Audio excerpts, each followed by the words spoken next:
Welcome back to Man Down Sports. Yeah, y'all, this gonna be a good one, man. So I hope y'all I hope y'all stick around for this one. But yeah, hit the like button as y'all come in. Hit the subscribe button if this is your first time here. Hit the share button if you know if you just want to get some more people in here and invite some people in here, man, and introduce them to Man Down Sports. But I think this is gonna be a good episode. Let me get some stuff fixed right now. I think we should be live on Facebook, live on YouTube.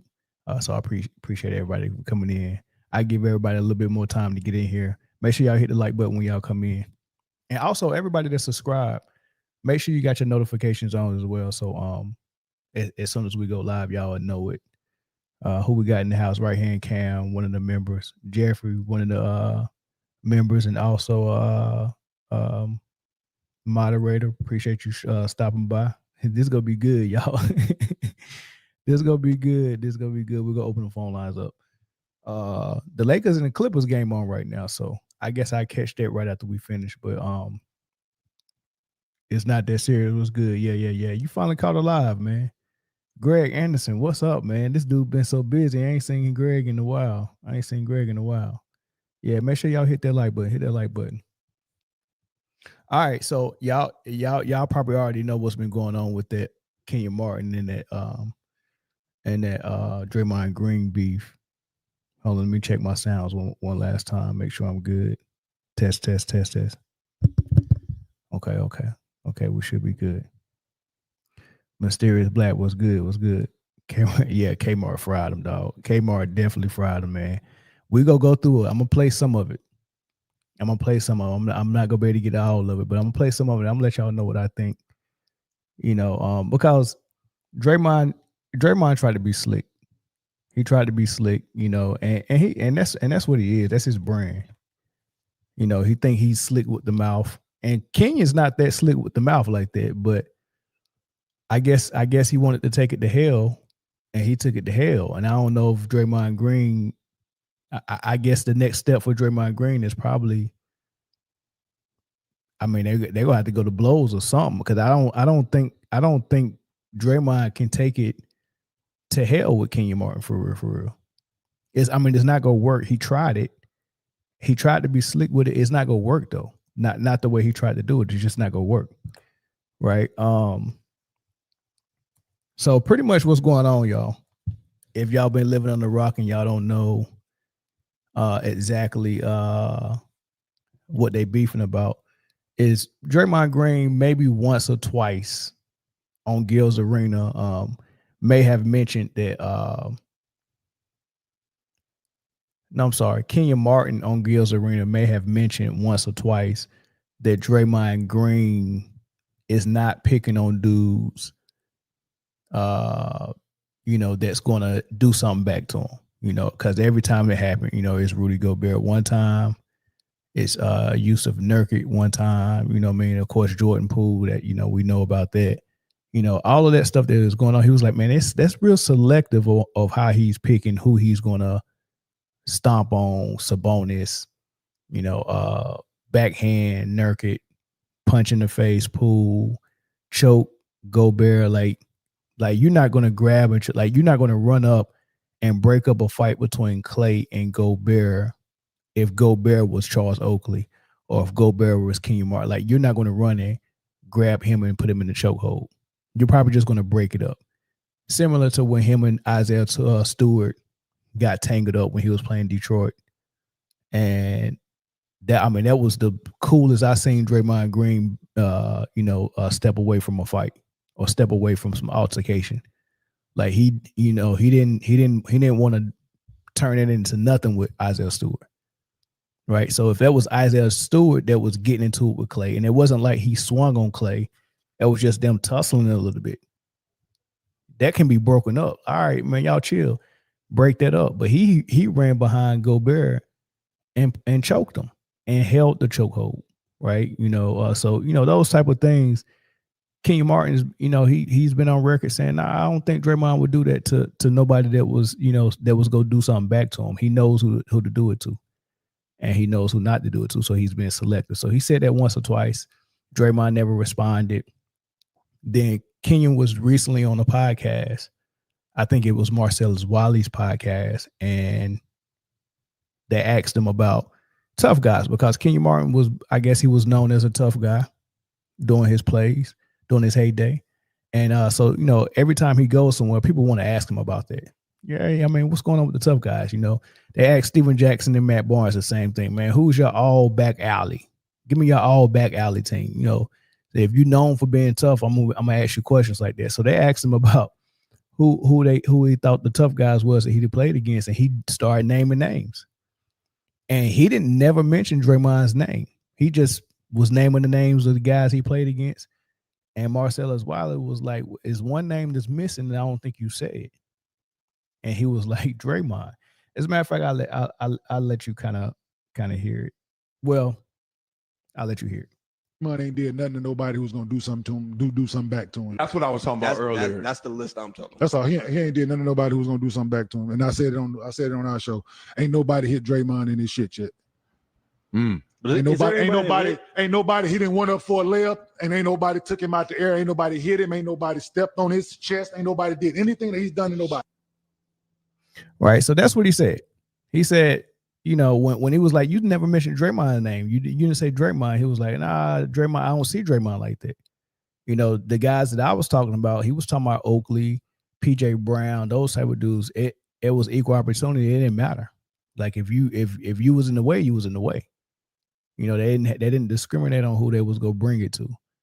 And he's saying Draymond is a little different. Like he's bringing it to dudes that, that are squares, and like you really shouldn't bring it to those dudes. Like they're squares. You get what I'm saying? It's almost like if you're in a gang and there's a rival gang that y'all usually are going at it with, and instead of you going at it with your rival gang, y'all out and about, you see your rival gang over there, you go over at this square and y'all go jump on him. Like you don't get no street cred for that. Like he's a square. He's not even in a gang. He's out here, with his girlfriend just walking around with his Poindexter glasses on and all that stuff, minding his business. He don't know nothing about this lifestyle that y'all in. Like he's not even playing that game. He's not even involved, right? So he's pretty much a civilian. It's same thing as being in the war. There's rules of engagement. We don't go and try to mess with civilians and do harm to them. Right? We go at the enemy that's in uniform. We go at our target. Civilians, we leave alone. Right? That's how it should be. So I guess when it comes to this whole thing of enforcers and all this stuff, yeah, it's cool. Like, I mean, you got a square, you got a civilian, you got a innocent bystander. I mean, yeah, you can let them slide. They ain't doing nothing. They ain't like that. You get what I'm saying? So, but Draymond continues to go at people like that, and that's what Kenyon was mentioning. So Draymond responded. I've held off on responding multiple times. Kenyon Martin was born in Saginaw, Michigan, born and raised in Saginaw. So the constant shots has been a little confusing to me because I don't quite know where they came from. And you think, someone that was the number one pick that didn't quite have the career that I've had when you talk defensive player of the year or 9 all defensive teams that I have, and he has 0. 1 all-star? Make no mistake about it. You are an all-star. I'll give you that. A lot of people can't say they're an all-star. Wait, I'm going to pause it there, right? Because this is the part where I feel like Draymond's being slick, because what was said about him is that you're being selective about who you bring smoke to, and you're not bringing smoke to people that would bring it back or retaliate, right? You're bringing it to people who's not going to retaliate. So in my mind, that doesn't, you don't get no points for that. That don't make you one of the tough guys that I've played with, like PJ Brown and Charles Oakley, who was equal opportunists, right? So that's what he said. So in response, if you disagree with what he was saying, you should respond by saying something in line with who you bring smoke to, or you've been a tough guy. And nobody really wants to respond to it. If you don't think I'm a tough guy, who the hell cares? So what? Right? Who cares if you don't think I'm a tough guy? Right? So if someone says, I don't think Draymond's a tough guy like that, because he's not bringing smoke to other tough guys. Okay, cool. Like Draymond could have let that slide like he been doing, because there's no win in responding to that. What you gonna say? I am a tough guy. I mean, who does that? Who goes on there and say, hey, I am a tough guy. Look, recognize me as a tough guy. Why do you don't think I'm a tough guy? I've done X, Y, and Z. Like, so there's really no win and you responding. And he knows there's no win in that. That's why he wasn't responding in the first place. Like there's no way you win that, because number one, it's true. And number two, even if it wasn't true, you look silly trying to fight for a tough guy title. Like you look silly saying, nah, I am a tough guy. Like that, that's silly. Who cares about that title if Kenyon don't think you're one of those, or you think you're a tough guy? So he knows that that's dumb or it's going to be a dumb look or a bad look for him to go out and try to defend his tough guy title. So what he does instead is come up and says, I'm going to attack Kenyon Martin's career. So I'll give you that. You're a one-time all-star. That's beautiful. But you must admit, like, to be the player that you were and defender that you believed you were, and to not have, like, a single all-defensive second team, it's kind of an underachievement. Number one pick in the draft. A lot of people look for that guy to win Rookie of the Year. Didn't. All-rookie team, though. First team all-rookie. I can't say I made any all-rookie team, so kudos. He's just throwing slights out there. Yeah, he think he's smooth and he think he's slick. So what he's doing is circling the wagons, right? Because now he thinks that he's going to get all the people who respect rings and winning titles and his little trophies, a defensive player of the year trophy. He think everybody just go circle the wagons and be like, hey, we're on Draymond's side because he's got a defensive player of the year and 4 rings. But that's not the topic. We're not that dumb. We're not that dumb. The topic is you're a fake tough guy because you're picking on dudes that are squares. Like you're constantly picking on dudes that are squares. And you're constantly backing away from dudes that are real tough guys who's got a pattern of getting into some shit on the court or off the court, who might be the same size or bigger than you. Like you're only going at squares, right? So that's the topic. The topic is not Kenyon Martin's resume or your resume or how good Kenyon Martin is or how good you are, or what you've accomplished or what he's accomplished. That's not the topic at all.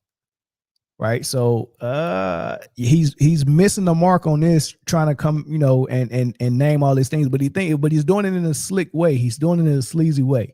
Like, I don't think the audience are going to notice what I'm doing. And if you read some of the comments, the audience almost didn't recognize what he was doing, because when you read the comments of this response, when it happened last week, you go to the comment section, you see people saying, well, hey, Draymond's right. He do got the defensive player of the year. That's not even the topic, but it is now. I took my hat to that. It started off promising. Lost in a couple NBA finals. He got to sniff it. Didn't quite get a taste, but got a little sniff of it. In 2000, playing for the Cincinnati Bearcats. Unfortunately, he wasn't able to see that championship through either. And my big brother, Martin Cleese, went and took that championship. That's so daggone dumb. Kenyon Martin broke his leg his senior year. The Cincinnati Bearcats came out undefeated. I mean, nobody could beat these dudes. They had Melvin Levitt, the helicopter. They had Ruben Patterson. They had a whole bunch. They had some dudes. Did they have Ruben? No, was it Melvin Levitt? It was DeMar Johnson. Was one of the first 6'9", 6'10" small forward guard type dudes that, he was like almost on the level of a little Durant. He was a freshman. I mean, he was dope, man. Who else they had? They had Kenny Setterfield. I mean, they had some ballers, dog. Mainly Kenyon and Melvin Levitt, but Kenyon was unreal. I mean, his blocks were highlights. Like, there's not a lot of people who blocks made highlight reels in college, right? There was some pros who blocks made highlight. I mean, some of Dwight Howard blocks was insane, right? Some of Garnett blocks was dope. But Dwight Howard was him and Ben Wallace. Dwight, Ben Wallace, maybe those guys, right? Their block, but Kenyon Martin was this in college. His blocks were highlights. How high he jumped was unreal. You thought he jumped high in the pros. He was jumping even higher before he broke his leg when he was at Cincinnati. Like, it was unreal, right? So, and I witnessed it. We watched it, and I still remember when he broke his leg. It was close to the March Madness. You know, it was coming up on that. You know, and it was the favorites to win it all. So for him to try to throw a shot like you didn't even win in college, my big brother Martin Cleaves with Michigan State won it. Okay. Cincinnati probably would have won it. But man, I mean, but you know, there's a lot of upsets in March Madness in the way. So we don't know if they would have got there. But I'm telling you, they was running through everybody they played. They was running through everybody. It wasn't even close. It was blowouts. I mean, it was just insane. And Kenyon was unstoppable. He was a man amongst boys. And even after breaking his leg, he was so ahead of everybody in that draft class. He still went number one easily. You know, so it's tough to sit in a space of like continuing to speak on my name and call my name out as if I underachieved or am underachieving when I was just simply the 35th pick in the NBA draft and somebody took a swing on in the second round and it just happened to work out, you know, to become one of the greatest players in our franchise history. It just happened to work out. So that was his response. Just trying to take shots at Kenyon Martin's career collegiately and professionally. And I don't think it landed the way he thought it was gonna land. Like, there's nothing wrong with Kenyon Martin's career. Like, if I mean, and now I watched Draymond in college as well. I think he got player of the year one year. And I watched him, and the first thing I noticed about him was he brought the ball up court on a couple of fast breaks and looked good doing it. And then, so, you know, my first time seeing him play, I saw him make a couple of plays in a fast break situation as a ball handler. So I'm looking at his body type and I'm looking at how tall. I'm like, what kind of player is he? And then later on, I seen him take a smaller guy in the post and went and did work down in the post and scored. So I was like, oh shoot, who is this kid? And I liked him. I like Draymond.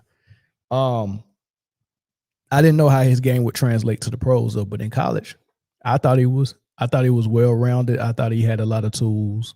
You know, of course, as the ball had, I didn't see his passing ability in college. I don't think, because I didn't watch a lot of his games, so I didn't see his passing ability. I saw his hustle. I saw his ability to handle the ball. I saw his ability to score with his back to the basket in the post.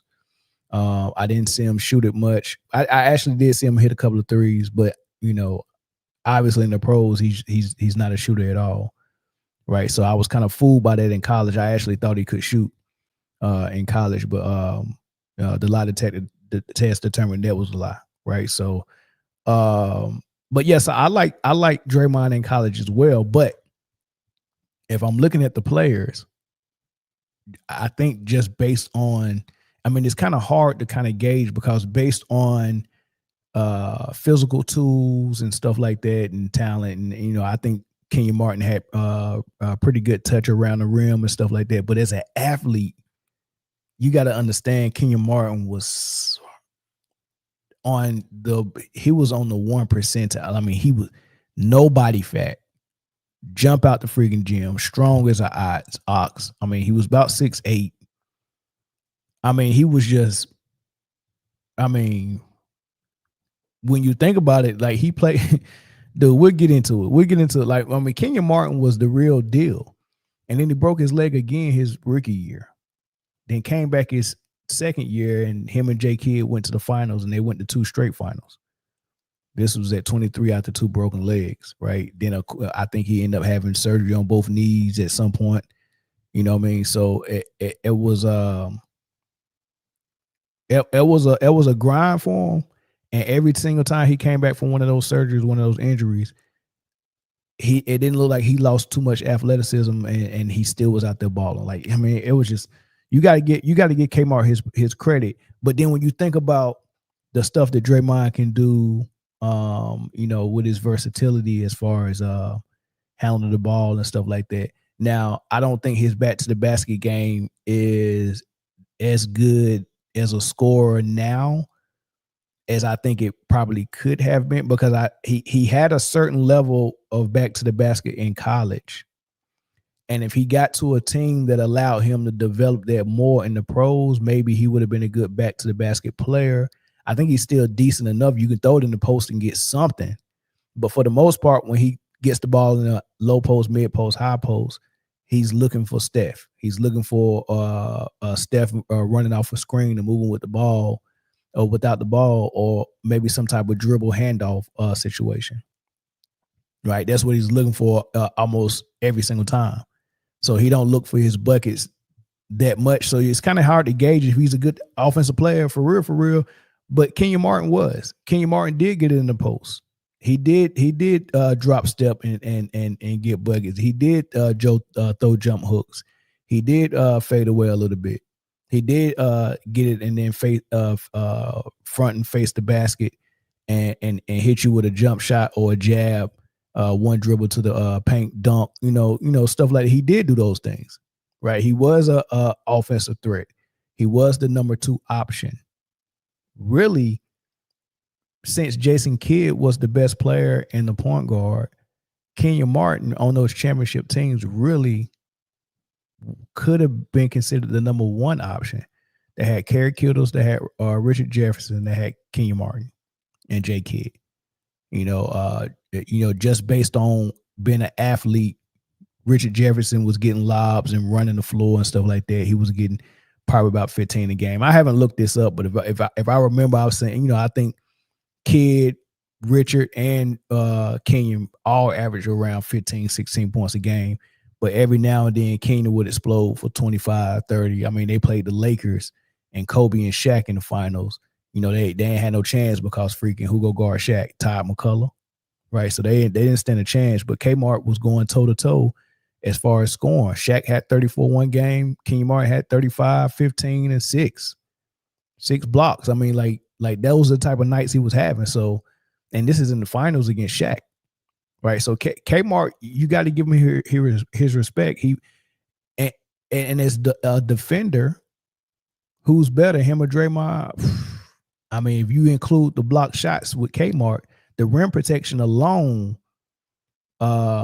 is on another level. Like Draymond don't have that level of rim protection. What Draymond is an agitator and a willing defender, and he can defend in the post, even on some as an undersized 6'6" power forward, 6'8" power forward. He can defend the post a little bit. They put him on Jokic. He gave Jokic some trouble. You gotta allow the referee allow for that. So in the playoffs, he's more usable in the playoffs because more physicality is allowed. So Draymond is that in the post a little bit, but Kenyon Martin's better in the post as far as a defender. On the perimeter, I guess it depends on who you guard. And Draymond can defend on the perimeter as well. I think Draymond might guard on the perimeter better than Kenyon, honestly, because I've seen Kenyon when he was playing with the Nuggets. They didn't have an answer for Kobe most times, and every now and then they would throw Kenyon on Kobe, and but that was barbecue chicken. But he did his best, and he did enough for what they didn't have to double every single time. But I mean, Draymond would be barbecue chicken trying to guard Kobe. I mean, the agility and the quickness, they're power forwards. It's just kind of hard. I mean, I seen them throw Anthony Mason on Jordan because they got tired of Jordan posting up their little guard. So they would throw Mason on him, and Jordan would still post Mason up and just fade away. Like you can get physical if you want to. If I get this ball and you behind me, it's already over because you're not gonna block my turnaround, right? So it's a wash on defense, but when you add the rim protection, Draymond definitely doesn't have that. So Kenyon is a better offensive player professionally and a better defender professionally. I mean, so I went the long route to say I actually think Kenyon Martin is a better basketball player, right? So how did Kenyon Martin respond to all of this? You stated that I was an underachiever. And let's get into that first. Underachieving? Not so much, brother. If what I got into it for was different than most people, then yeah, but what I got into it was to play 15 years.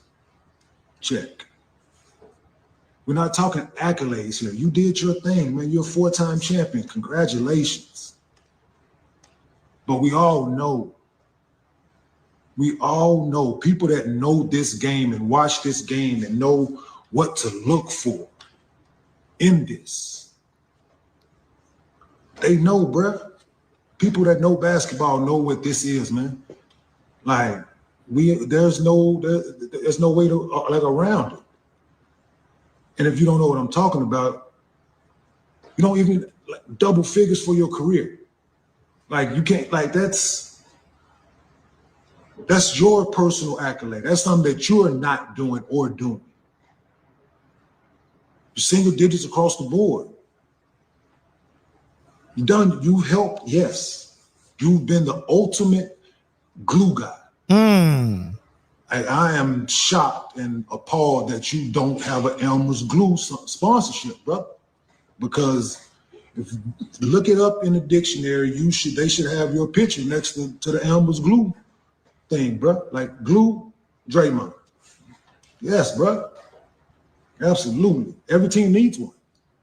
You change that dynamic the way certain GMs look at glue guys, right? Second round picks. Like you changed the narrative for a lot of second round picks. Good job. I wouldn't know nothing about that. Never been considered a glue guy. Maybe later in my tenure after surgeries and moved teams a couple times, but no, not necessarily that kind of a glue guy. So here is Kenyon's power forward list of Mount Rushmore. Mount. 50 Mount. Yeah, this buck, this 50, right? Wow. So let's go down this. So watch this.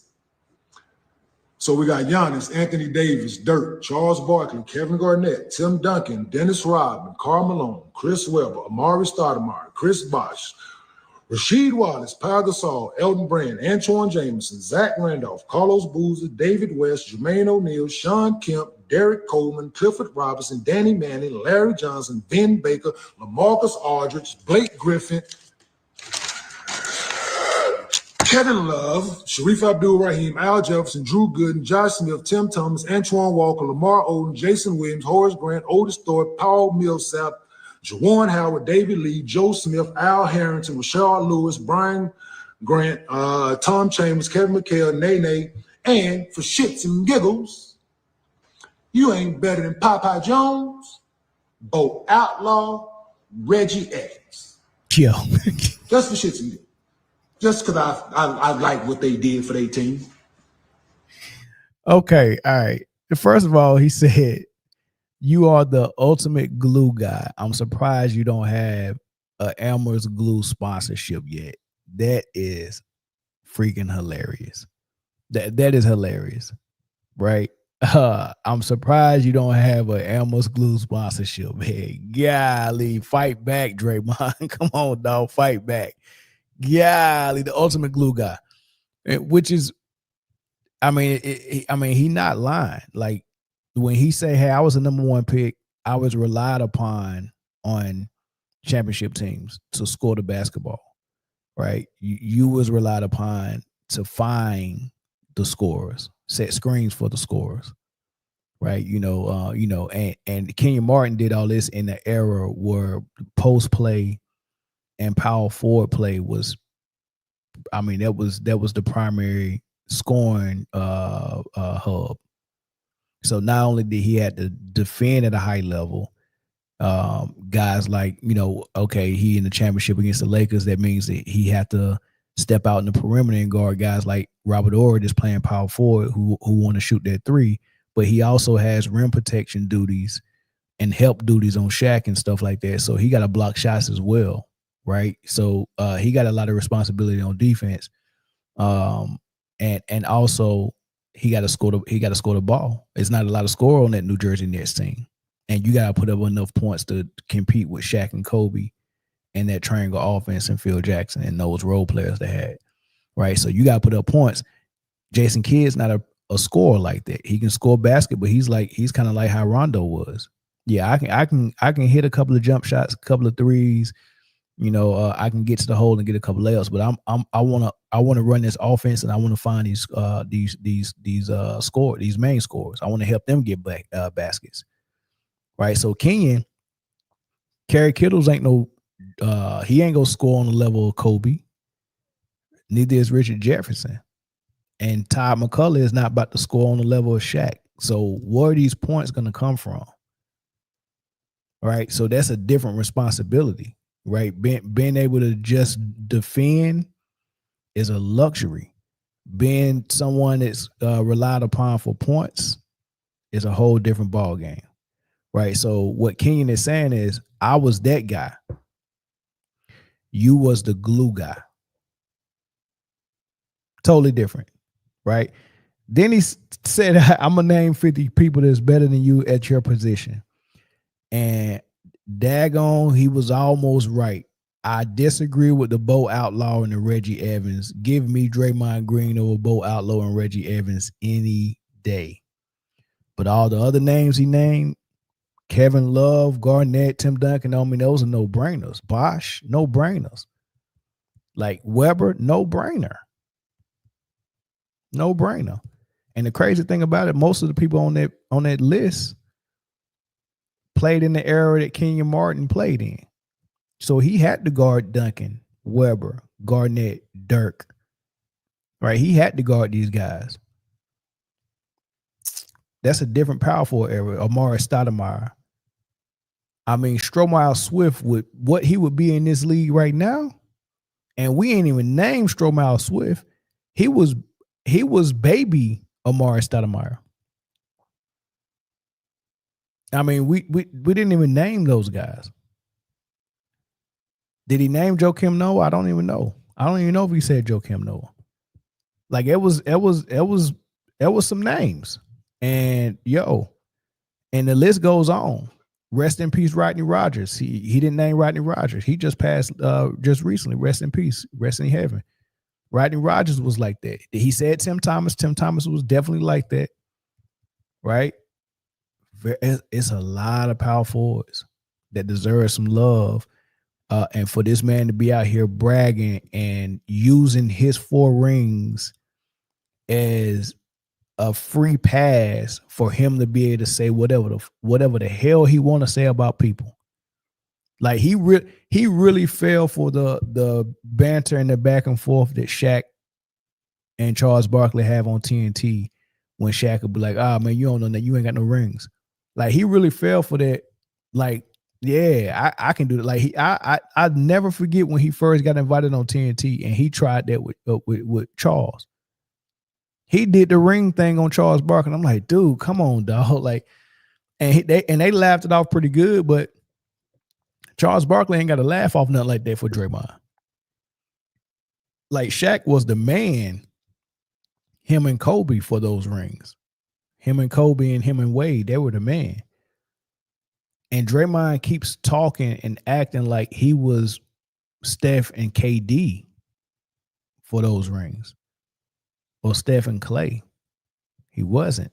The last ring they got, he was unplayable against Boston. Otto Porter Jr. and Wiggins and Jordan Poole got that ring. So really, the only ring I feel like, Draymond Green can really feel really, really good about is the first one they got. The first one they got without KD, which just happened to be the one they got when Kevin Love and Kyrie Irving were both hurt. So you played a beat up Cavs team with just LeBron and J.R. Smith. Just a beat up LeBron team with LeBron and J.R. Smith going against Steph and Clay in that Warrior system, right? So, yeah, you got that ring, good, but you come back and try to prove that, it was the real deal, and they beat you because Kyrie and Love was healthy. And then y'all ran and got KD, and then he got y'all 2 cheap rings. Those were helper rings, cheap rings, what you want to call them. I don't know what you want to call them. Team hopping rings. Those was like the John Stockton assist rings. You know, y'all went and got the best player. He helped you. I mean, Kevin Durant nor Steph Curry should be bragging too much about those rings. But then again, they playing in the team hopping era. So, you know, LeBron team hop for all his rings. You know, Kevin Durant did it. So, you know, it is what it is. D Wade, Chris Bosh, Draymond, KD, Steph, Clay, LeBron, they all should be considered team hoppers, and they should be in their own category when we're talking about the greats. When you bring up the rings, they're the greats because they, you know, their game speak for itself.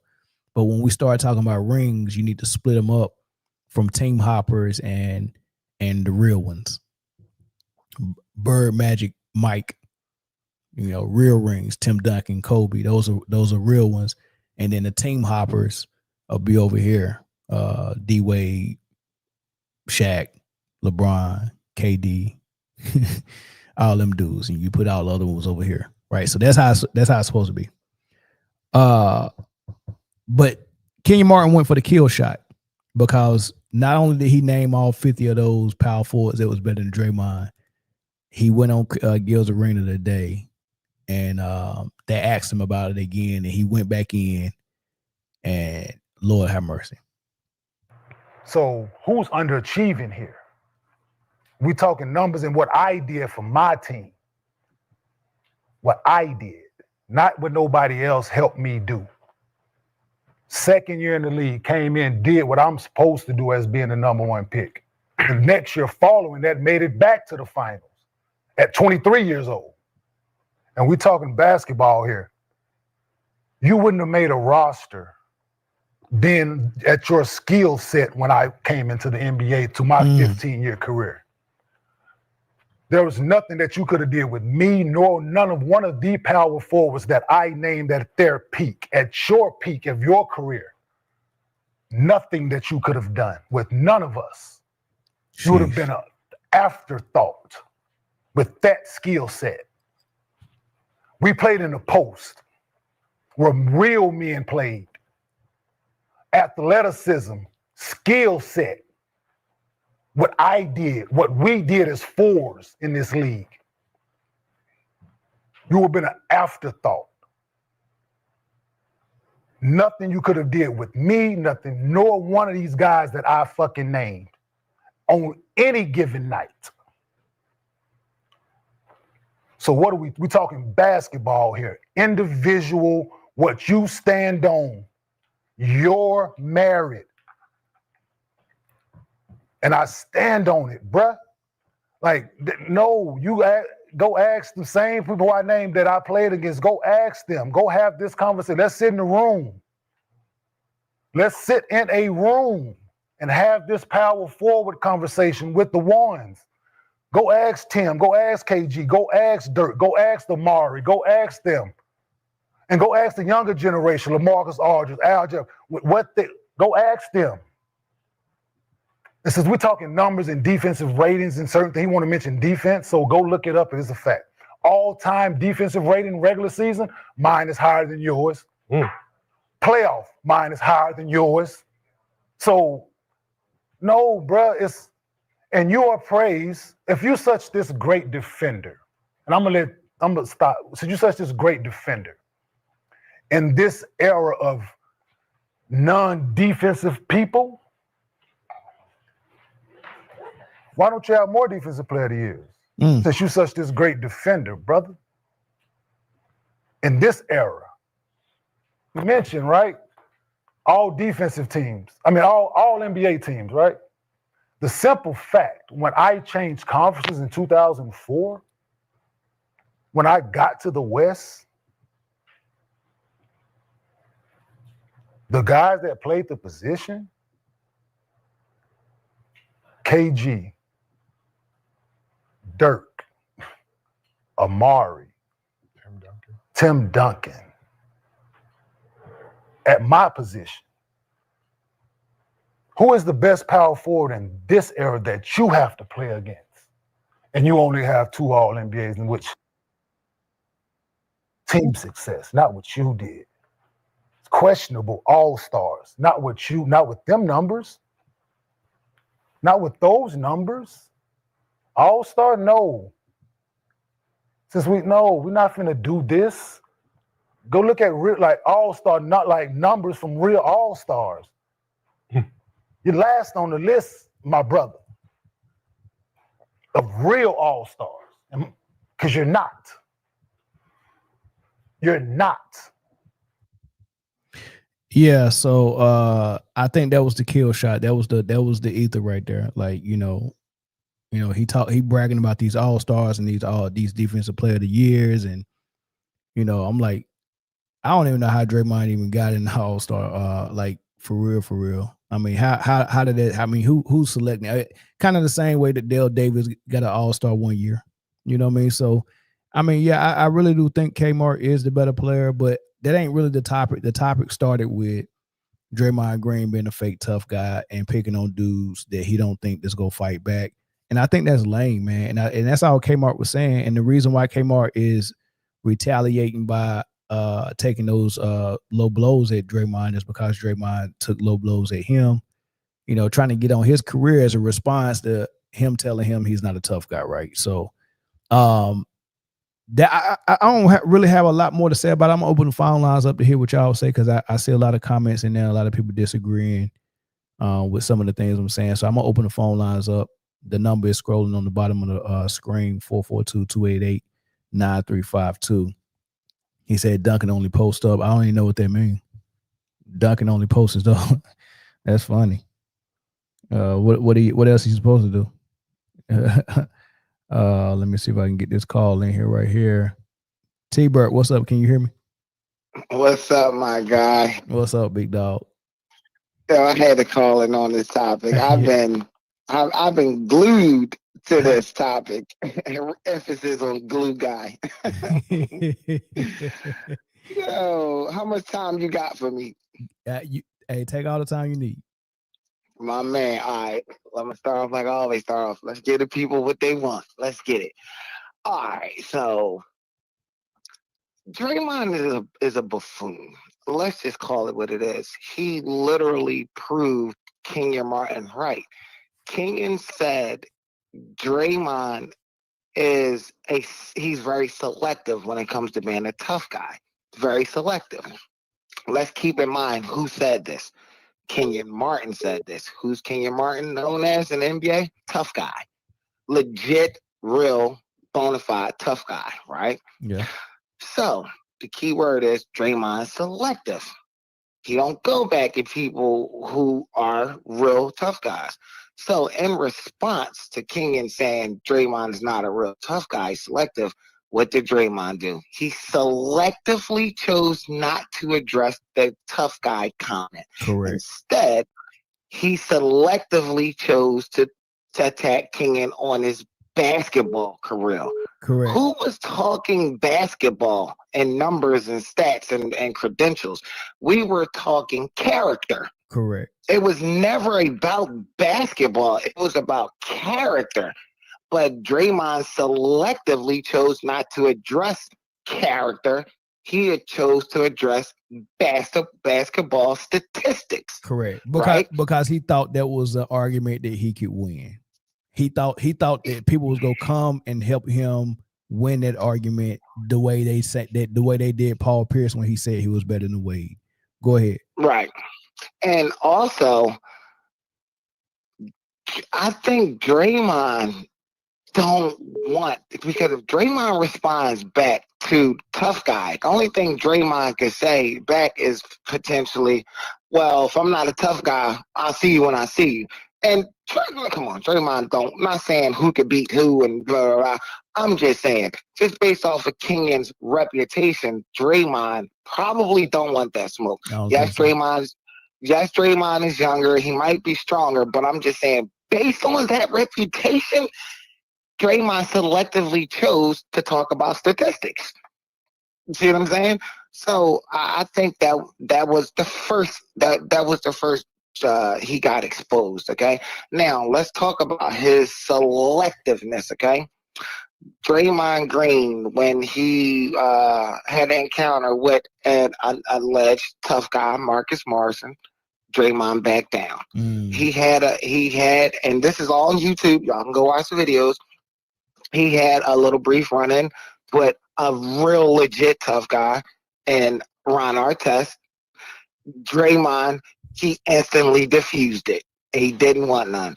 And then he got into altercation with the guy who chased LeBron around the whole damn arena, trying to kill him. Isaiah Stewart. Right.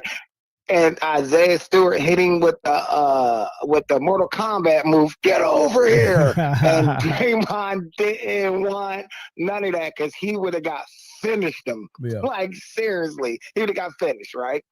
So, selective, right? And so give me your thoughts on what I just said there, then I'll move on to the next thing. Nah, I'm with you 100%. Now keep going, I'm listening. All right, bet. So now, since Draymond wants to talk about stats and all this and all that, Kenyon Martin, I know you can't play the whole drum with him on Gil's Arena. Kenyon Martin absolutely ethered him, and I pretty much agreed with just about everything Kenyon Martin said. Just about everything. And I truly believe in the 90s and in the 2000s, I don't think Draymond makes an NBA roster with his current skill set. I don't think he makes an NBA roster at all. That's tough. Let me ask you this, T-Bert. Go for it. Would he be would he be Anthony Mason if he played in the 90s? No. Anthony Mason was special. Like, we got to remember who Anthony Mason was. He was a real legit tough guy, but we're talking about his game. Anthony Mason was one of the original big guys that can handle the ball like a guard and had dimes like a guard. And he could dribble it all the way down on the fast break and instantly put you in a post and bust your rear end. Like, okay, Anthony Mason was him. I give you that, but at least it's similar traits to where they both about 6'7", they both can handle the ball, they both can pass the ball. I think Mason, once he get the ball in the post, was better than Draymond. Absolutely. Absolutely. And I don't see Mason missing a whole bunch of layups the way Draymond be missing here. I don't know why Draymond be missing that. You know what I mean? And then when it comes to shooting. Go ahead. No, go ahead. I see the comparison because I see it, but I think what gives offensively Anthony Mason the edge was Anthony Mason actually could score the bucket. He actually had low post footwork. His shoulders were so big and so wide, he used that to get separation on his drop step. He actually could score in the low post. So you can't name a move Draymond has. So I give offensively Anthony Mason the slight edge over Draymond. But what Draymond has over Anthony Mason is Draymond can actually shoot 22-25% from three, where I don't think Anthony Mason could hit that, and nor was he asked to hit that. So with that being said, though, even though we would give the slight edge to Mace, slight edge, yes. Doesn't that mean Draymond could at least play in the 90s? I don't think he had the skill set. So you got to remember something. I see, T-Bert. I think. Hold on. Let me finish. Let me finish this. All right. In the 90s, you had to be able to put the ball in the hoop. You had to have some sort of consistency, whether it's a low post, a jump hook, a hook shot, something. Draymond gives you nothing, zero consistently in the 90s for offense. I just don't see where he fits in with zero skill set. He fits in as a bench player. Like Mason was a bench player. He didn't start for too many teams. He started in Charlotte, I think, but he was a bench player. He played behind Charles Oakley. I mean, go figure. You know what I mean? So I think there's some teams that Draymond could have been on as a bench player. I mean, he's not a scorer, so you're not gonna have him in your starting lineup, and he's not. It ain't like he's a special rebounder like Ben Wallace or Dennis Was Rodman. Mason a 3? I thought Mason was a 3. Was he a 3 or a 4? He played 3 and 4. So that's where I can nitpick and say at least Mason could play the 3, but I think Draymond, he's a undersized 4. He don't rebound it good enough to be a starter in the 90s. But he can come off the bench and play for sure. I that's just my opinion. But go ahead and finish your what you No. I'm gonna rock out with you because there are certain circumstances where dudes were limited, but they did make the rosters. So yeah, I guess you can make the argument for it. So I can't say you're wrong, Mel. I definitely can't because you actually just said somebody. You know what I mean? So you actually make a solid point. But for me, I don't think he makes a roster for me. And maybe it could be biased. So I'm open to my mind being changed. So I'm not like in a cult or nothing. Yeah, so fair enough. All right. What was my next thing I wanted to say? Draymond, I just don't understand his angle. He was naming a lot of things that he was factually wrong about. He said Kenyon Martin was born and raised in Saginaw. No, he wasn't. False. Right. Like he said that Swaggy P was, he don't like to say role players, but he was a swing guy. And Kenyon Martin, because he said Swaggy hit some crucial threes to swing that game where they won the championship, help swing, them the title. Why would Kenyon Martin's a starter and he's one of the leading scorers and the leading rebounder? Why would you compare him to a guy off the bench? I'm confused. That's like saying your leading scorer, he's supposed to be the swingman. No. They gave Kenyon the ball to score and to dominate. Mm-hmm. So he's actually just making himself, he's just really stupid. And I want to move on to one thing that, like, even they all said on the Gill show today, where I disagree. And I'm gonna ask you your opinion. And I'm gonna make the statement, and I'm gonna give you my facts. So I'm gonna ask you your opinion. So my statement is, a lot of people unanimously say Draymond's the first ballot Hall of Famer. I totally disagree. Right? Now, I'm gonna give you my reason why. I did the research. If you look at people just for their basketball contributions as a player only, not talking player coach, player assistant, GMs, none of that, player only. How many players are in the Hall of Fame, the NBA Naismith Hall of Fame, that average a triple single? Right? So it's so hard to get into the Hall of Fame averaging a triple single. The only one that I could find that did it, and they just let him in last year, it was Michael Cooper. He got 5 rings. Mm-hmm. He averaged 9 points, 3 boards, and 4 assists.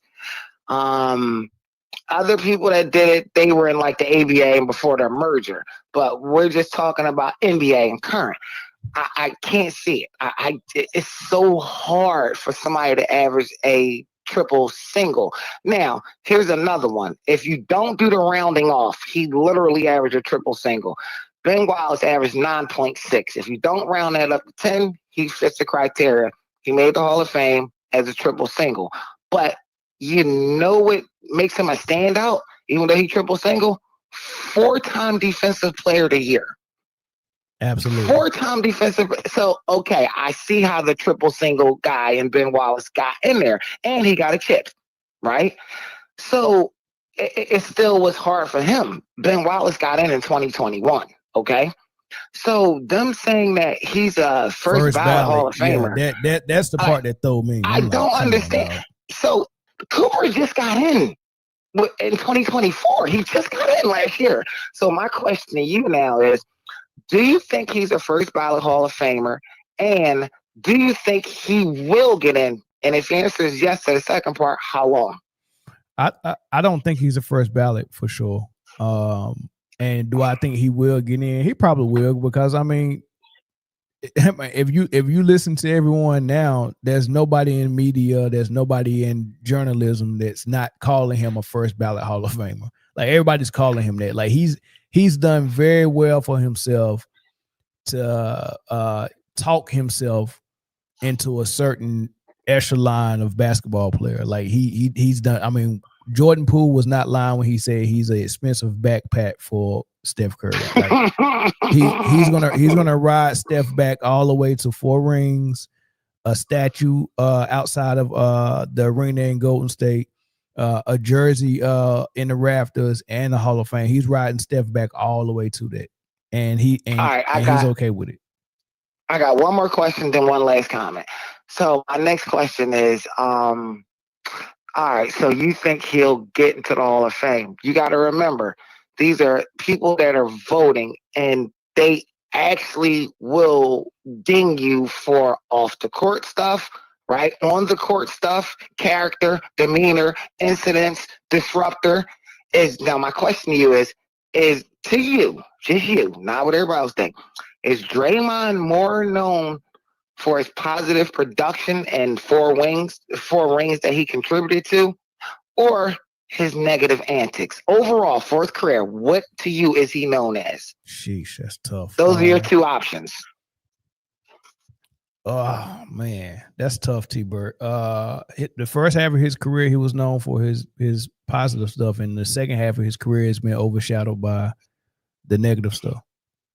I'm not letting you get away with that, Mel. I need a hand. You're not going to split the baby, Mel. Okay. I know this your show. Give me an answer, bro. All right. So, recency bias, recency bias say he's known more for his antics right now. I agree with you 100%. And these voters do hold that into extreme consideration to get into the Hall of Fame. So 100%, I don't think he's getting in first ballot. And I don't think he'll get in either all the way, because what is he known more for? Just to me and you, not everybody else in the chat and everybody else in the sports media world. To me and Mel, it seems like his negativity and his antics on and off the court, it just overshadows the positiveness of his 4 rings, right? All right, now I'm going to move on to my last thing. Wasn't the Hall of Fame. It was one more thing about Draymond. Oh, here we go. So, Kenyon hit it on the head. The ethers just continue. First of all, I don't think Draymond's a top 20 player in NBA history, top 20 defensive player in NBA history. Sorry, you play in right now one of the worst defensive errors in history. Statistics show that. So, based on that, Draymond thinks he is the greatest defender of all time, and some other NBA people said, one NBA idiot, I can't remember who it was, said Draymond's a top 5 defender of all time. If he's so great in an era where there's no defense, how did Rudy Gobert, who's absolutely grotesque on defense, he got 3 or 4, I think it was 3 defensive player of the year. Draymond, if you was that dominant, you would definitely have more than 1, and you wouldn't be on the second teams. You would be on the first team, if you'd be on the first team minimum, or winning it a whole lot more than 1. So he's not. So what's your take on that? Him being in a horrible era, and if he's such a great defensive player, how is somebody horrible like Rudy Gobert winning it over an all-time great defender, allegedly, in Draymond?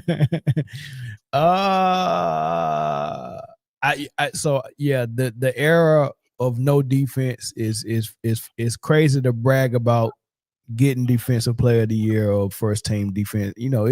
It's crazy to brag about that on a historic scale. Like, you got the bragging rights, for the people that you played against in your era, you got the bragging rights over them.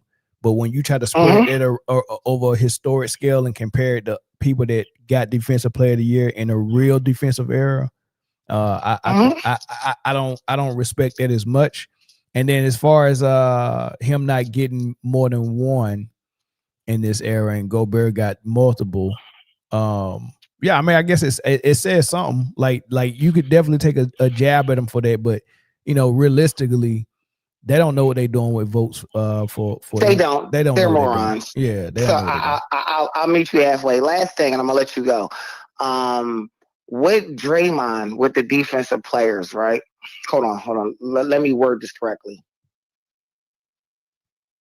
I'm trying to make sure I get this point across very clear. Maybe I'll save it for next time. Yeah, maybe I'll save it for next time. But yeah, I didn't mean to hold your feet to the water on that. That's good. That was fun. On that question, man. That was fun. That was fun. I like calls like that. Yeah. Keep me on my toes, man.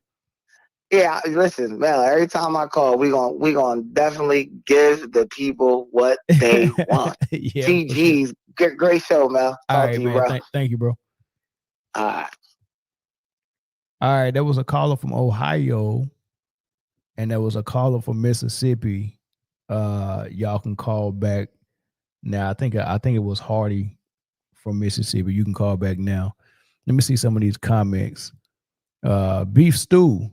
Yeah, he grabbed Draymond and his light flashed before his eye. That is true. That is true. Gobert is horrible. What? Now, I don't think Gobert is a horrible defender. I think he's a good defender.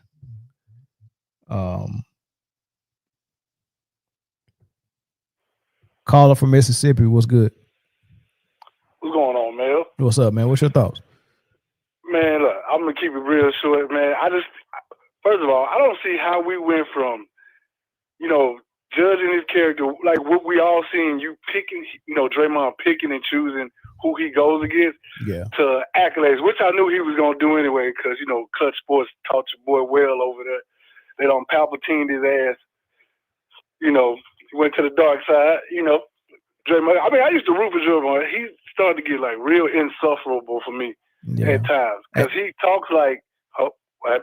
It's crazy. I used to root for the Warriors, Steph, Clay, Steve Kerr, Draymond.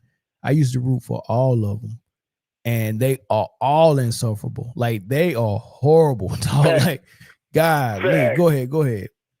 But yeah, no. So that's all I'm saying is, like you said, he talked like I said, Kenyon. I mean, to not go all the way down his level though, like he wanted to do the accolades thing. He had to put him in his place because, like I said, I'm with you though. He would make a team in the '90s, but he wouldn't be started. Nah, he wouldn't. You know what I mean? Like like I said, his skill set, do whatever. Like I said, I think you didn't see my comment, but like I said, Gil said that Tim Thomas wasn't better than Draymond. I was like, what? Man, I didn't. Hey, Gil crazy as hell. Tim Thomas. Hey, bro. Like, Tim Thomas was the number one player coming out of Philly. Tim Thomas. Exactly. Tim Thomas played. I think Tim Thomas was one of the first one and dones. Did he play 1 year in college and came out? I think so. I'm not just... Bro, he got to Milwaukee and was, oh my God. Like he didn't start, but he was a rookie. No, he didn't. He was a rookie with that Sam Cassell, Big Dog, Glenn Robinson, and Ray Allen squad. I think Darvin Ham was there, Irvin Johnson, and they brought Tim Thomas off the bench for instant offense. And that was the first time I seen a 6'10" power forward that moved like a small forward, that can handle the ball, shoot the three, get all the way to the rim, post up, and play defense. Tim Thomas was unreal. There's no comparison with him and Draymond. Draymond is nowhere near Tim Thomas.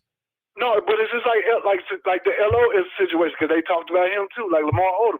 Like this is the thing about Lamar Odom, and we all said Lamar Odom didn't want to play power forward, but they said if he would have stayed at the power forward, he would have probably been in the Hall of Fame because there was nobody with that skill set at the time. Because remember how he started out his first rookie night.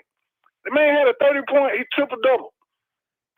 With the this dude went to the Clippers and was instantly the number one guy on that squad. And the Clippers had so many draft picks, man. They ended up with Sean Livingston. They had Derek Anderson. They had Lamar Odom. They had Olowokandi.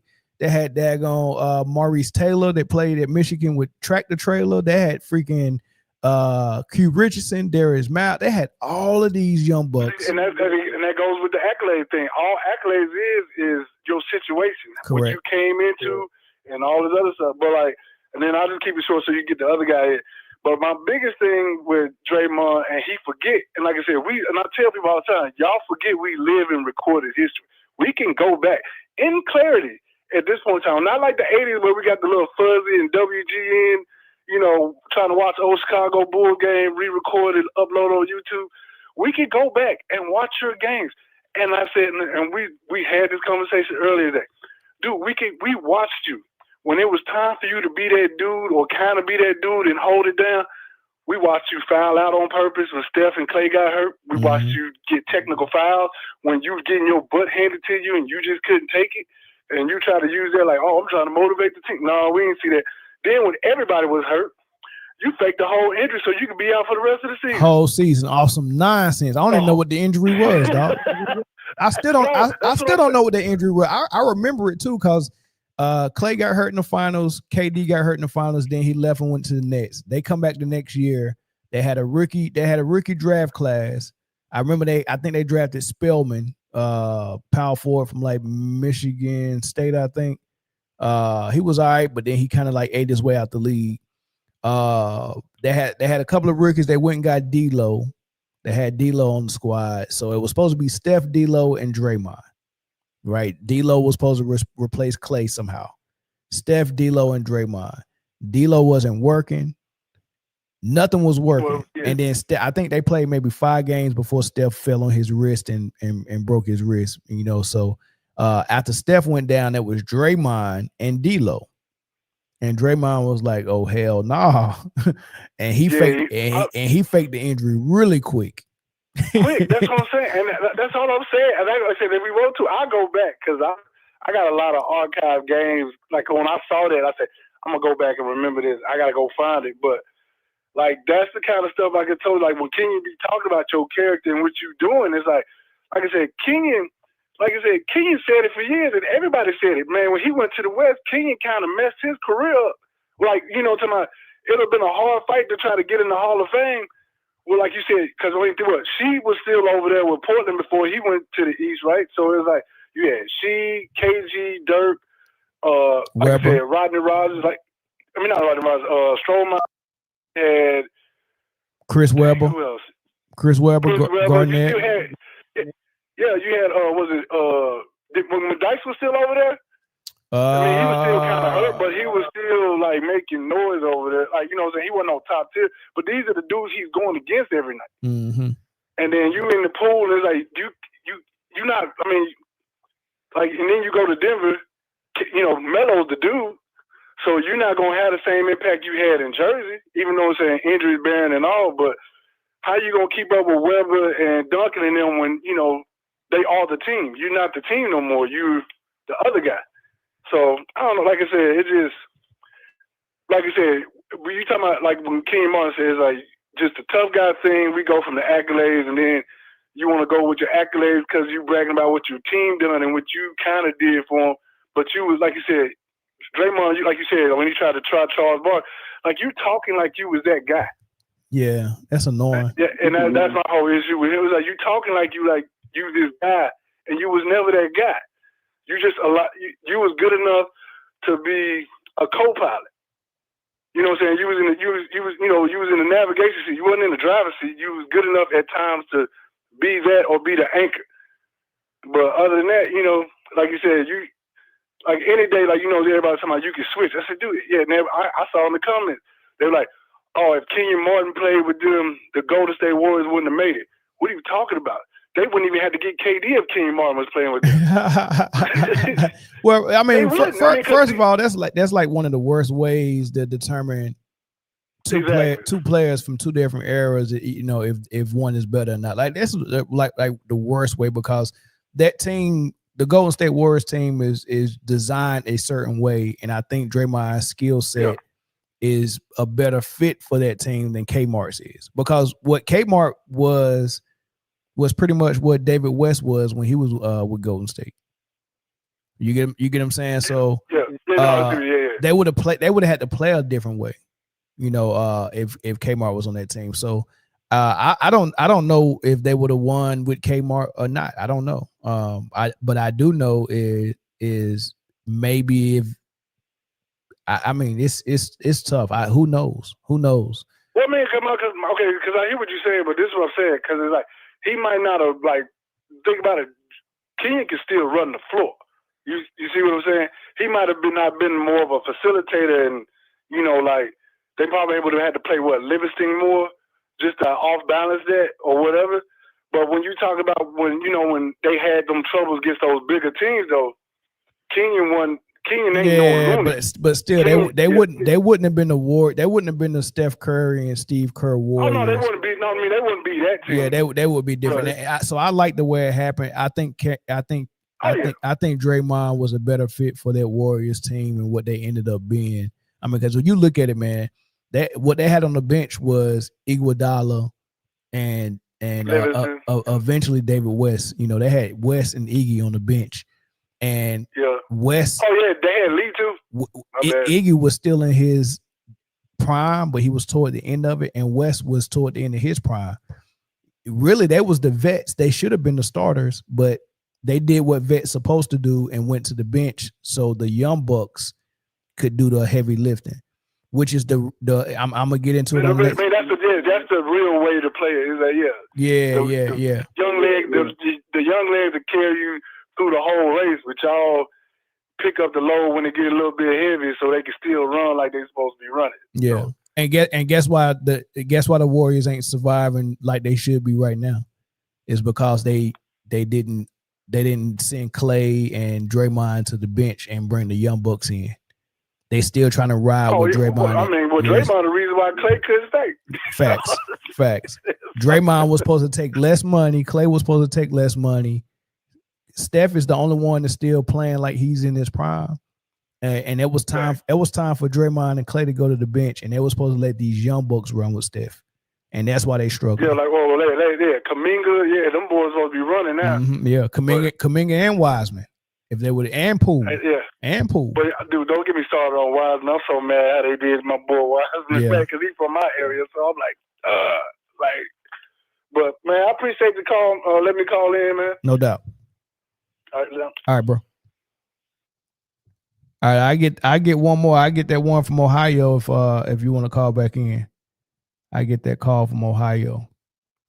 But yeah, daggone glue guy. What's up, strong stroker? I don't know if I still can't say that name, man. Thanks for the $2 super chat though. They banned my name, but I'm back. Strong stroker. Oh man. Hey. It might have been somebody from my panel that reported you, big dog. I ain't do it, man. Because somebody reported my dog, man.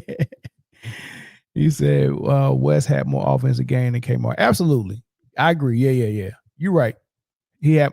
But what I'm saying is they occupied the same space, right? The low post and that mid area, they occupy the same space. So.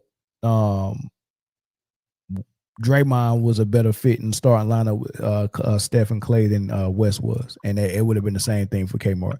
Caller from Texas, what's up? What's going on, man? I was saying West had, more of an offensive game than Kmart, you know what I'm saying? Probably at that time in their career, but you already said, yeah. So I'm like, all right, he kind of see West had like a little stroke. Yeah, like a little, Yeah. He had back to the basket. He had mid-range jumper. He had that elbow jumper. Yeah. I mean, he had up and under. West was that dude in the post. 100%. Yeah. 100%. Yeah, man. Yeah, man. They changed my name, man. I was looking at something, man. And, Wait, is this your first time calling in? Nah, this is my first. Well, it's probably my first time acknowledging it as far as me with the long stroke name. But I've called before. But you didn't tell me who you was.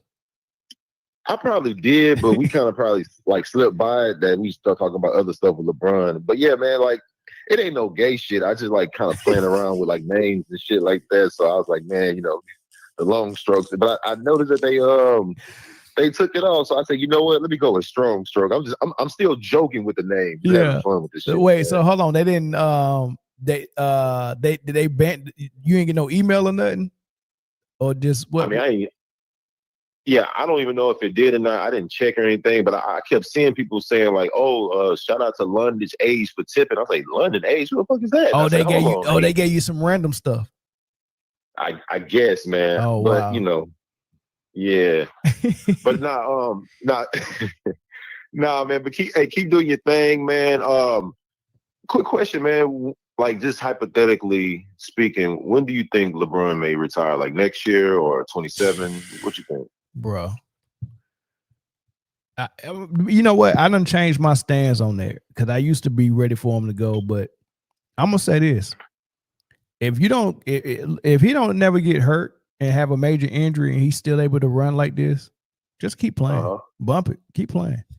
I mean, but the only thing I would ask him to do is take less money.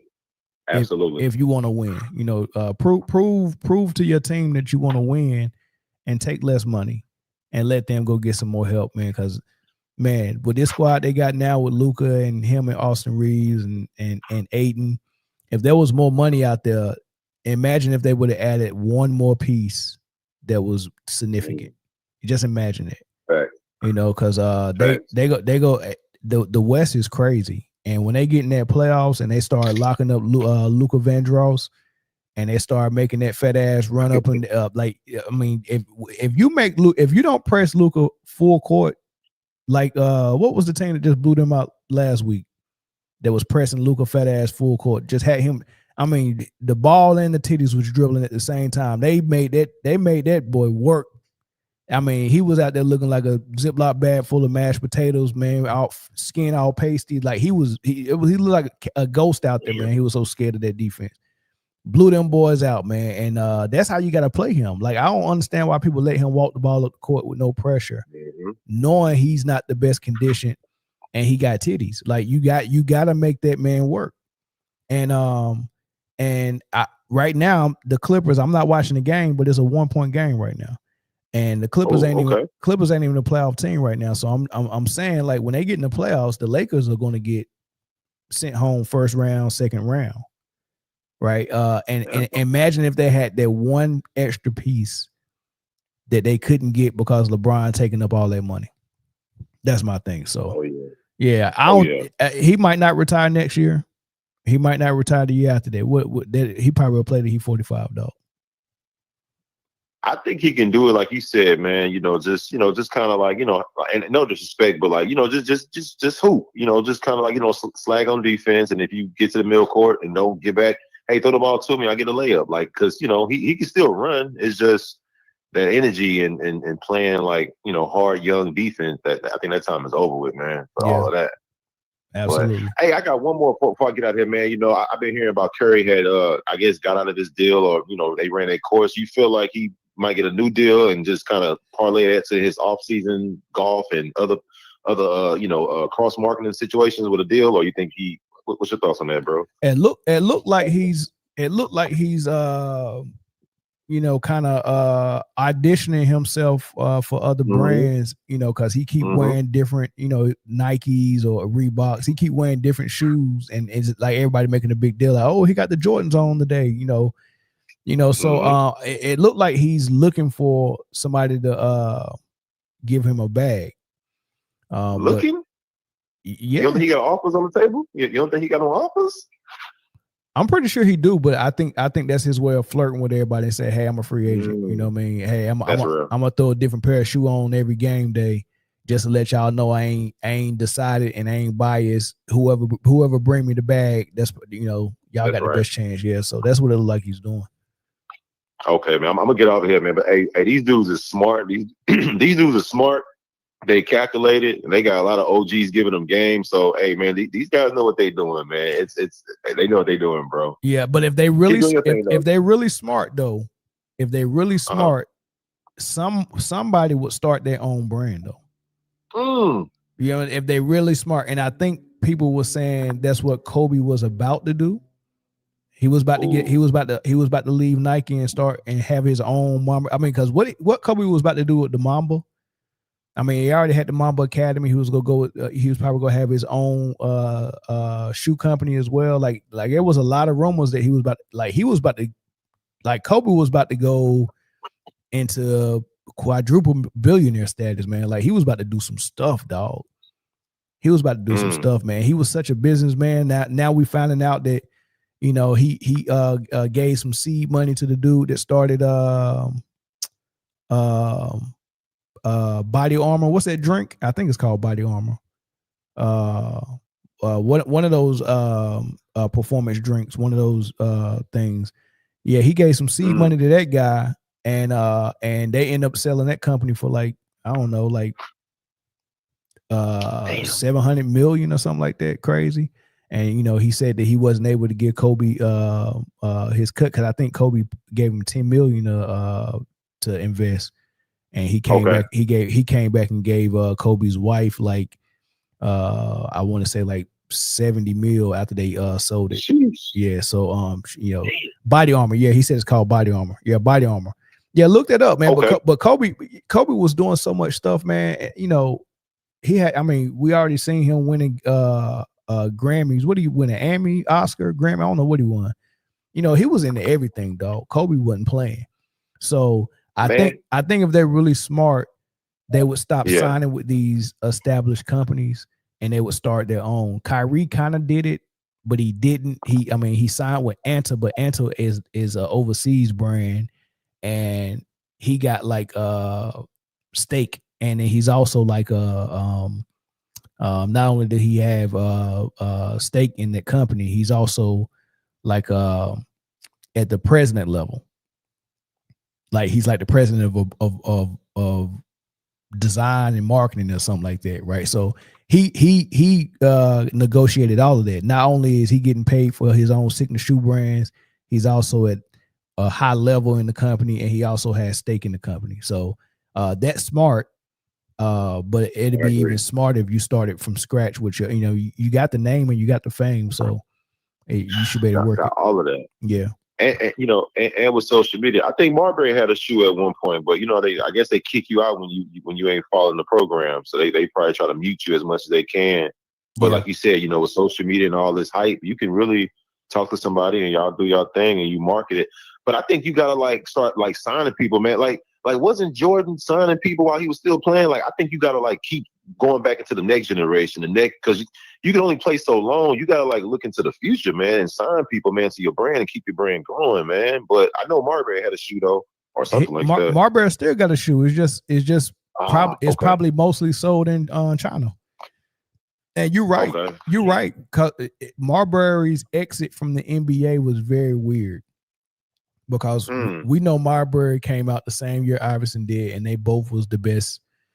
I mean, they was two of the best point guards that was in the draft. I mean, we had Ray Allen and Kobe and Kerry Kittles and stuff like that, but Steve Nash was in that draft, and he was an afterthought. Marbury and Iverson was the ones, and Marbury and Iverson was neck and neck almost. Right now, what Marbury did. The first thing he had that was an issue was he got the reputation of shooting too much. Now Iverson went on to play shooting guard. Marbury was still the point guard, but he was shooting just as much as Iverson. And a lot of people didn't like that. The league wasn't ready for that type of point guard yet. You know what I mean? We still had the J Kids and the Mark Jacksons and stuff like that. You know, run the point the way you're supposed to. Marbury was on something like on some Dame Lillard type stuff. But better. He was even better than Dame Lillard. They started benching him in New York. Right? Now, there was reporting is he was having issues with Isaiah, but now that I hear interviews from Isaiah, it don't even seem like it was that. It was a contract thing going on. And dude, I don't know if you remember it. Before they benched him in New York, he couldn't get in the game. And then eventually he ended up getting traded to Boston. And he had a some type of bonus in his contract that if he played in the playoffs, if he got to the playoffs, then he get this bonus. And the Knicks wasn't going to the playoffs, so he wasn't supposed to get that bonus. So when he got to Boston, you know, they actually benched him in Boston too, so he wouldn't get that bonus. Crazy politics, man. Politics. And then the other issue he was having is because he kept wearing the headband from his Strawberry shoe brand. And then David Stern came in and was like, hey, look, we partners with Nike and all this stuff. You can't be promoting your own stuff. And then they made a new rule that you can't wear headbands unless it's got the NBA logo on it. So that's when Marbury got the logo tattooed on his head. Right. So David Stern was like, you play too freaking much. I got something for your ass. And next thing you know, he was out of the league. Damn. Yep, that's why he had to go to China. Nobody would sign him. Hey man, I know you got a show to run, bro. I just had to get your information, man, because I be trying to learn some of your talking points, man. Because I be on Facebook sometimes seeing these little messages about Bron and how you the best, and I be trying to respond back to these guys, man. But they always bringing up the stats and longevity and like, I don't know what's wrong with you guys. LeBron's the best. And I be trying to take some of your points and mix it with mine. But they be shooting at me, man. I be like, you know what? I'm done with y'all, bro. Y'all just keep coming with these stats and this. I'm not saying he trash, but bro, they just be coming, man. So I be trying to take some of your points, man, to kind of throw it at them, but they be curving me, deflecting me, denying. I be like, you know what? Just send them the clips, or send them this way. Tell them to call in. All right, man. They gonna be like young 2.0, man. If you want that, but all right. Yeah. Tell them to call in. I'll make them famous. All right, man. Appreciate it. All right, big dog. Yep. Yes, sir. All right, man. Let's get to this next topic, man. We were talking about Golden State, so we might as well continue to talk about Golden State. We was talking about Draymond, so I just want to kind of touch on what's going on with the Warriors. Right? They're one game above 500. You know, they came into the season with all this promise and all this hope. You know, hey, we got Jimmy Butler now and all this stuff, and you know, we just added Al Horford and we re-signed Kuminga. They thought they was really about to get into it, right? But here's my issue with the Warriors, right? They if you see on the bottom, it says that they're doing their fourth last dance, right? And why do I say that? Well, when the GOAT coach, Phil Jackson, and the GOAT player, Michael Jordan, and the GOAT co-star, Scottie Pippen, and then the GOAT rebounder, Dennis Rodman, when they completed their three-peat, you would think a team with the best player in the game and the best coach in the game that just three-peated, and they all want to stick together and do it again. You would think a team owner and a GM would bring everybody back and let them see what they could do. There shouldn't have been no last dance for them, right? Your last dance is the year you lose, right? So if it's nice to go out on top winning for the storyline in the history books, like Michael Jordan hitting that last shot against Utah, the performance he had, and all that stuff. Man, that's a nice way to go out if you're trying to write a good story. But they'll never know if they could have got their finals ring again in 99. Remember, 99 was the lockout year. So they only played 50 games that year. And then San Antonio won it in 99. Imagine if you only play, you got a lockout year, that means the older Bulls team get more rest. You only play 50 games and then you go through the playoffs. Like, that was a real opportunity miss. All they had to do was bring back Phil, Mike, Pippen, and Rodman, and then the rest of the guys. But they didn't want to do that because I think Phil was in the contract year, so he would have been wanting some money. Michael Jordan had signed 2 separate $35 million contracts the last 2 years. Ain't no telling what he would have asked for that for another year. You know what I mean? So he probably would have asked for 50. You know what I mean? So who knows? So I guess it was getting a little bit too expensive for Jerry Krause, even though the owner keeps talking like it was just Jerry Krause's decision, and he, you know, whatever Jerry Krause did is what he was gonna do. And I kind of find that hard to believe that as a team owner, that, you know, 100% of that is all on the GM, and he not gonna talk to you at all about not bringing back Phil and Mike. Like, there's no way the owner, you know what I mean? So I don't believe that, but at some point I think he felt like, man, this is too expensive. You know, you could win the ring, but me paying Phil what he's asking for and Pippen and Jordan what they're asking for ain't worth another ring, because, you know, even if I sell out every ball game from the first round all the way to the finals and all the advertisement money that I would get for all those playoff games and everything else that comes with extra money for winning the finals, it probably ain't go make sense for him money wise, when you look at how much he's gonna be paying those three guys. So maybe it was too much for him. But nonetheless, their last dance was their last dance. They won it. It rolled off into the sunset. They're gone. The Warriors' last dance was really that ring that they won against Boston. But instead of that being their last dance, I think Bob Myers was trying to set it up, because Bob Myers was the GM and he saw the writing on the wall. At some point, I have to get replacements for Clay, Steph, and Draymond. I have to get the new guys in the building if I want to keep this dynasty rolling. Right? How do you keep a dynasty rolling? How do you go from David Robinson to Tim Duncan to Kawhi? Right? That's how San Antonio was keeping it rolling. The Yankees had a way of keeping their dynasty rolling. The San Francisco 49ers went from Joe Montana to Steve Young and kept it rolling. Right? You have to find a way to keep your dynasty rolling. And the way Bob Myers was looking at it was, I think Steph is going to hold up long term, so I can rebuild around Steph, and I don't have to use Draymond and Clay because they're getting expensive just like Steph is getting expensive. I pay one guy. Y'all two guys either take less money and go to the bench or go to another team. I think Bob Myers was ready for that. So when he was drafting the new team that was going to roll on with Steph. He brought in Moses Moody. He brought in Jonathan Wiseman. He brought in Jordan Poole. He traded for Wiggins. He brought in Gary Payton. He was bringing in all these dudes, and eventually once Iggy retires, West retires, Livingston retires, once those guys go, those was the vets that was on the bench for the Warriors that was helping the young bucks and Steph, Draymond, and Clay push everything forward. What was supposed to happen is the new draftees that Bob Myers was drafting, they supposed to come off the bench, play, learn from Steph, Clay, Draymond, Steve Kerr, learn the system, right? Adapt to it. Steve Kerr was supposed to adapt to figure out a way.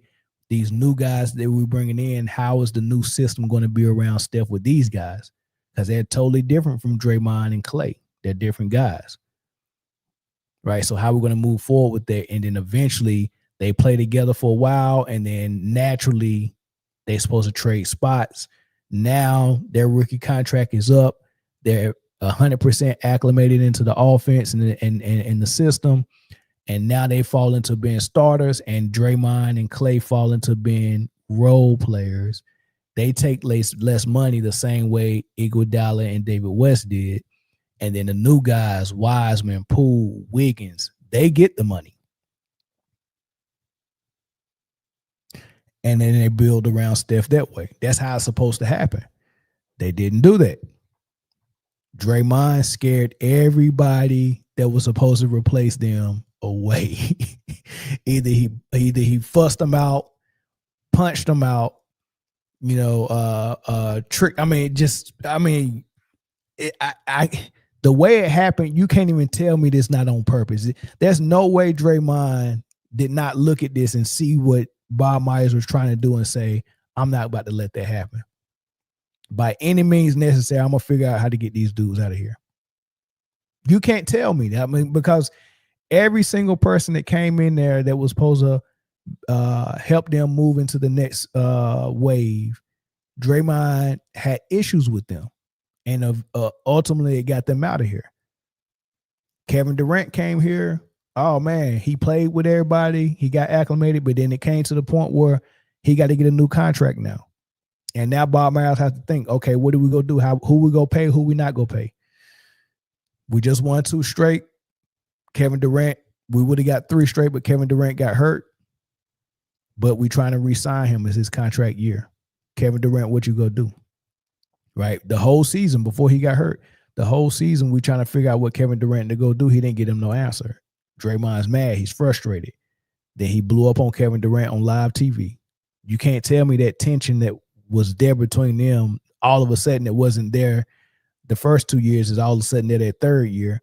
You can't tell me that wasn't motivated by the fact that Draymond and KD both was in the contract year, and Draymond couldn't even negotiate with the team because they was waiting on Kevin Durant. So whatever Kevin Durant was going to ask for, he was going to get. And then whatever was left over was going to be what Draymond got.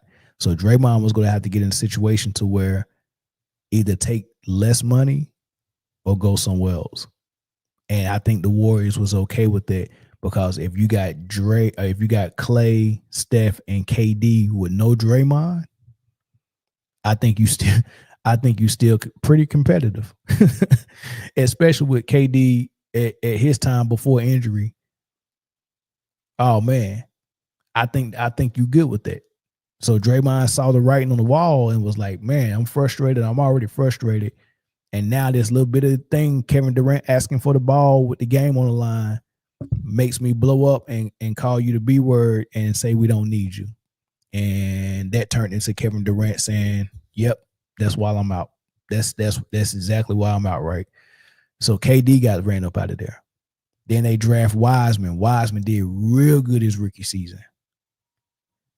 Clay was hurt. Steph got hurt. Draymond faked his injury. So now you got Wiseman out there still doing good. And in the second year when Steph came back, Wiseman was doing good, but then he got hurt. He was gone for the season. When he came back his third season, all of a sudden he didn't fit no more.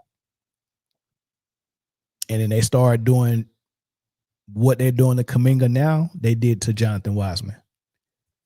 Sent him to the G League. He couldn't get no minutes, couldn't get in the game. It was just insane. And why? Because now they got Wiggins, because they got Wiggins, they got GP2, Draymond, and think Clay's healthy again. So it looked like everything was rolling. Jordan Poole was balling, looked like everything was rolling. And a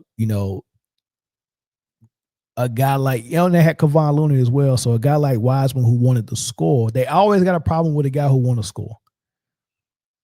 If Wiseman would have played like Kevon Looney, he would have got those minutes and not Kevon Looney, because he's better than Kevon. Like Wiseman was 10 times better than Kevon Looney, but Wiseman wanted to score, and that was an issue for the Warriors. So they ran him up out of there, right? Traded him to Detroit, and I think he ended up tearing his Achilles, and he ain't been the same since, right? So they ruined that guy. Moses Moody, I mean, he been there for a long time, man. This dude, like, you might see him 2 games in a row, and then you might not see him for 10 games. Like, I don't know what they're doing, Moody. They got, well, you seen what they did to Jordan Poole. He gets knocked out. That fractures the locker room. Kevon Looney was real cool with Poole. Gary Payton was real cool with Poole. So the locker room was fractured by that thing, and they complained about their chemistry and their togetherness, and it was so bad that their best decision that it wasn't the best decision, but in their eyes, the best thing they could do to fix everything was get rid of Jordan Poole after they just signed him. So he got his money, but they was like, man, we can't fix this locker room. It's jacked up. Let's get rid of the dude that got knocked out. Not the dude that did the knocking out. The dude that broke and fractured the locker room, let's keep him. Let's get rid of the dude that got knocked out. And you thought that was going to fix the locker room. So you get rid of Poole, and y'all still don't start playing good. Like, man, what's going on? Is the locker room still fractured? And then you start trying to figure out, man, how can we fix this locker room? All right. Let's start getting rid of people that's cool with Poole. They got rid of Gary Payton Jr. at a time. Then they had to bring him back because they ain't had no defense on the perimeter. Clay couldn't play defense no more. They had to bring Payton back. Then eventually they got rid of Looney. I mean, pretty much what's going on is the locker room, the team hasn't been the same since Draymond did that. And you got guys like Looney and Poole and whoever else was there, Wiggins. All those guys that haven't been, I want you to look at the timeline. I want you to look at how Wiggins, Poole, and Kevon Looney played during that championship run against Boston. And then after the punch, I want you to look at the production for Wiggins, and Gary Payton and Kevon Looney. Look at their production. Those were the guys that was close to Poole. Wiggins, Kevon Looney, Poole, Gary Payton. It was all tight. They ain't been the same since that punch. And what's probably bothering them is the fact that no punishment really happened to Draymond Green. None. There was no accountability. And you look at the leader in Steph Curry, and he's condoning it. Not verbally, not saying I condone it and I'm cool with it, but by not saying nothing. It's the same with Steve Kerr. I mean, the little bit they did say wasn't what you need to hear from your leaders. It don't matter what you said if all that dude got as a punishment was, well, you go take the rest of the preseason off, but come back for game 1 ring night. Take the rest. We gonna give you time off. So everybody came to practice and kept freaking running and hustling, and he got a break to go home, but come back for ring night. Right? That's just like if we had a Disneyland trip planned in my family when I was a kid, and I come home with straight F's, and my mom say you're on, like, the Disneyland trip is tomorrow. She'd be like, you're in trouble with those straight F's. You're on punishment. But tomorrow we still going to Disneyland because I already spent that money. You think I'm going to take that serious? That's not a real punishment. Oh, I can't go outside today, but tomorrow we're going to Disneyland. A real punishment is you whooping my ass, you taking my allowance, you taking everything out of my room that's a distraction, whether it's PlayStation or whatever, and I'm canceling Disneyland tomorrow. There ain't no way I'm taking you to Disneyland with straight F's. Like, it's not even possible. That's a real punishment. You don't tell somebody, take the rest of the training camp off, but be back here for ring night because you don't want to miss it. We can't let you miss ring night. Ring night is already scheduled. We can't let you miss that. A real punishment would have been like, we don't even want to see you for ring night, big dog. And as a matter of fact, we don't know when we want you back. You're suspended indefinitely. You know the type of stuff they did to Kyrie Irving? Oh, man, you tweeted that out. You suspended indefinitely. We don't know when we bringing you back. That was a punishment, and it wasn't a worthy punishment. That was some nonsense. But Kyrie Irving took real punishment in Brooklyn for nothing. He didn't do nothing nowhere near what Draymond's been doing. Kyrie Irving didn't choke Rudy Gobert. Kyrie Irving didn't stump Sabonis on his chest. Kyrie Irving didn't punch his teammate out on camera at practice. Kyrie Irving didn't try to kill Steve Kerr. Google that at halftime of a game where he was pissed off because Steve Kerr took him out of the game and he wanted to be in the game, so they went to halftime, and he was so furious that he had to be held back by the entire team. And the reporters that was outside of the locker room waiting for people to come out so they can ask questions said that they could hear the commotion. So much furniture was moving, so much shouting, so much, no, Draymond, don't do it. Think about your kids.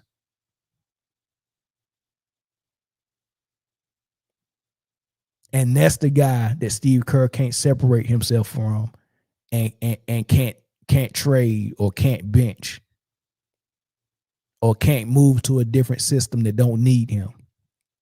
That guy that almost killed you.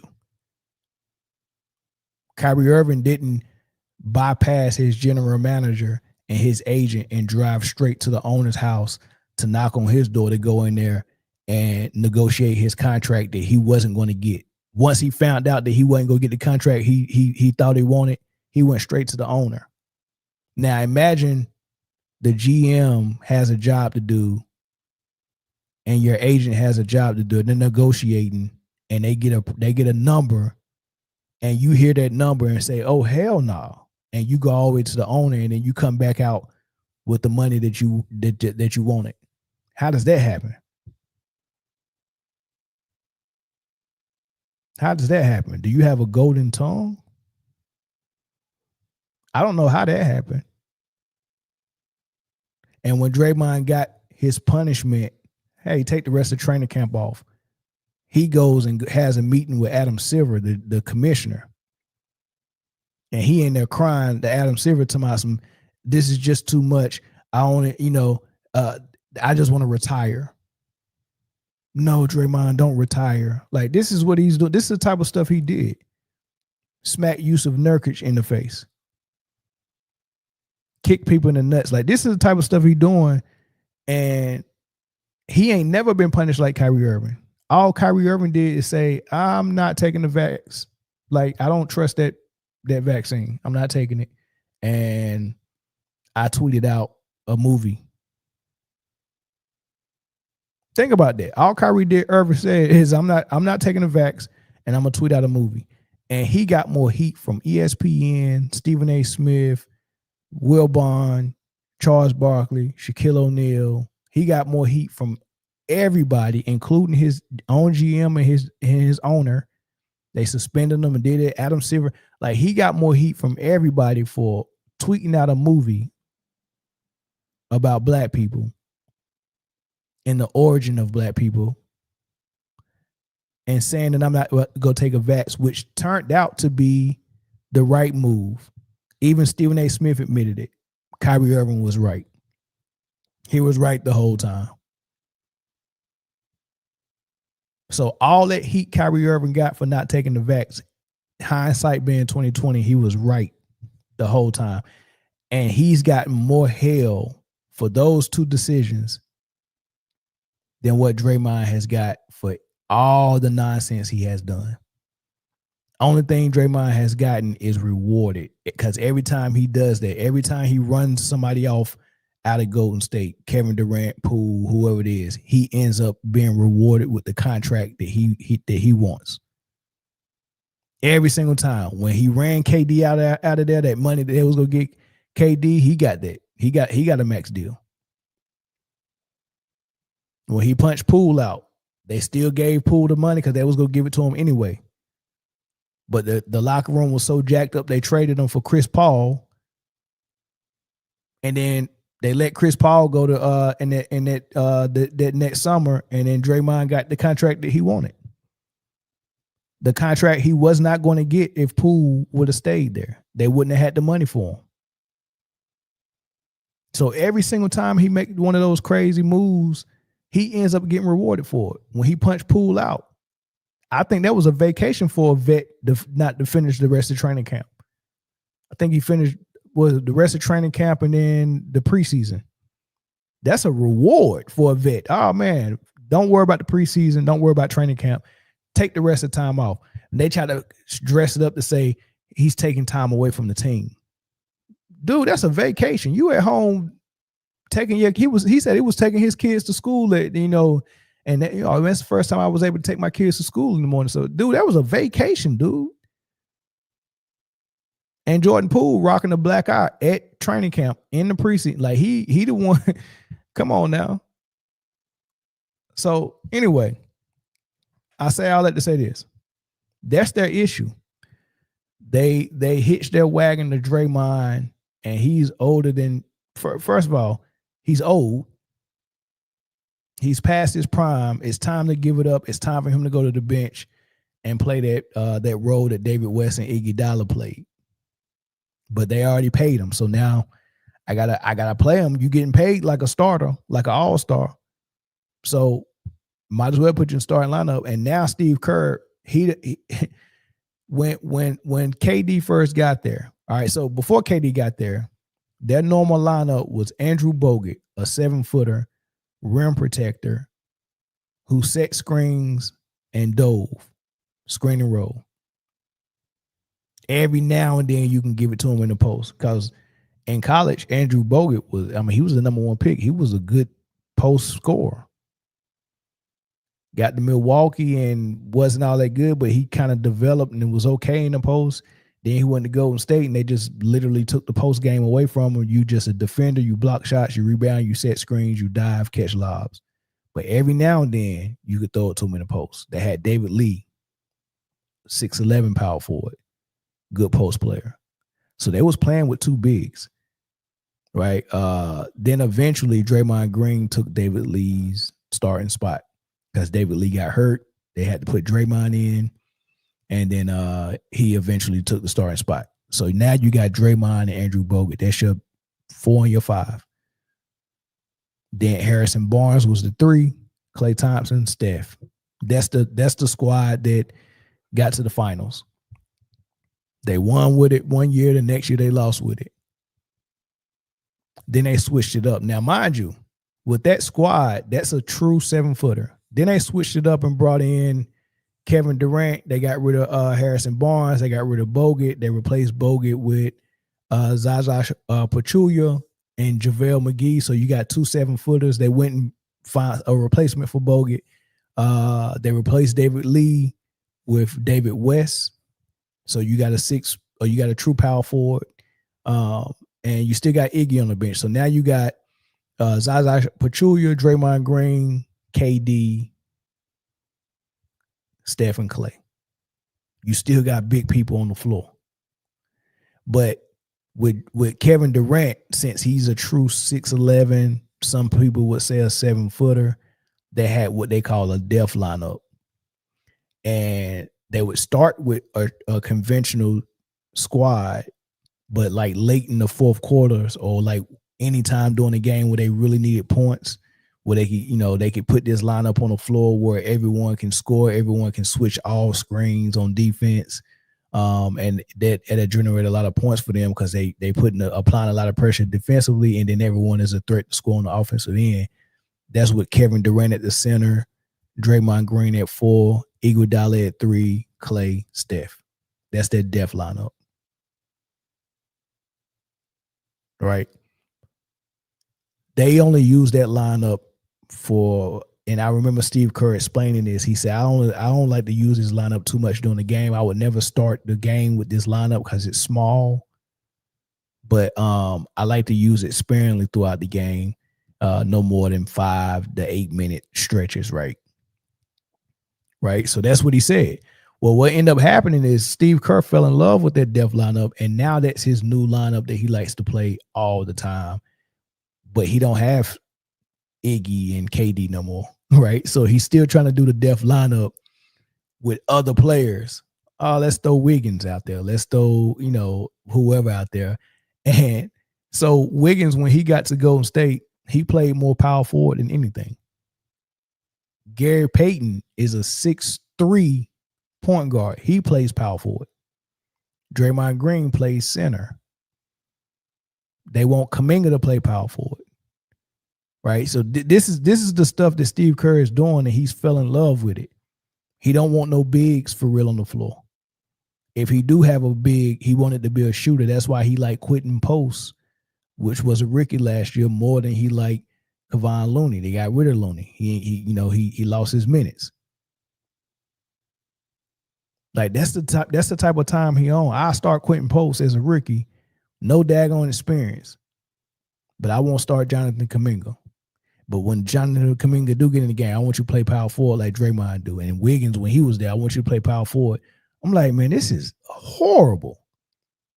I wish y'all could have seen how bad they got rebounded in the playoffs by Houston last year with Steven Adams and Baby Jokic, Sengun. Destroying them on the boards. Get on up out of here, man. Go on home. Send them home quick. And that's pretty much how it is.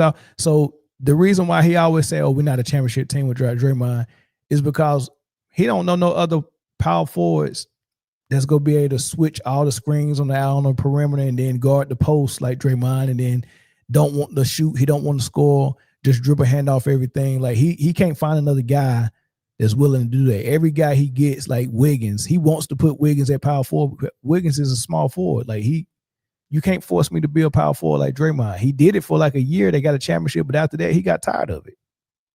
And then if you do it too long with the size you got as Wiggins, you go end up getting hurt. Same with Kuminga. You can't keep putting that on people. And he can't go away from that small ball, and he wants to play it all the time. That's the only offense he got is gimmick ball. Steve Kerr has fell in love with a gimmick that was only supposed to be for when he had Kevin Durant, Iggy, and that squad. These gimmicks don't work the way he think it's supposed to work now. All the teams is going to the finals or going back to bigs. Dallas was in the finals. They had Gafford and Lively, 2 bigs.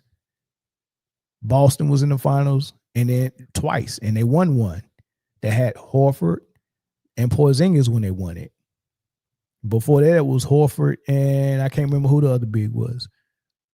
Robert Williams, Time Lord. They had bigs. SGA and the Thunder start 2 bigs. Holmgren, Hartenstein. Who did they beat? Indiana. Miles Turner.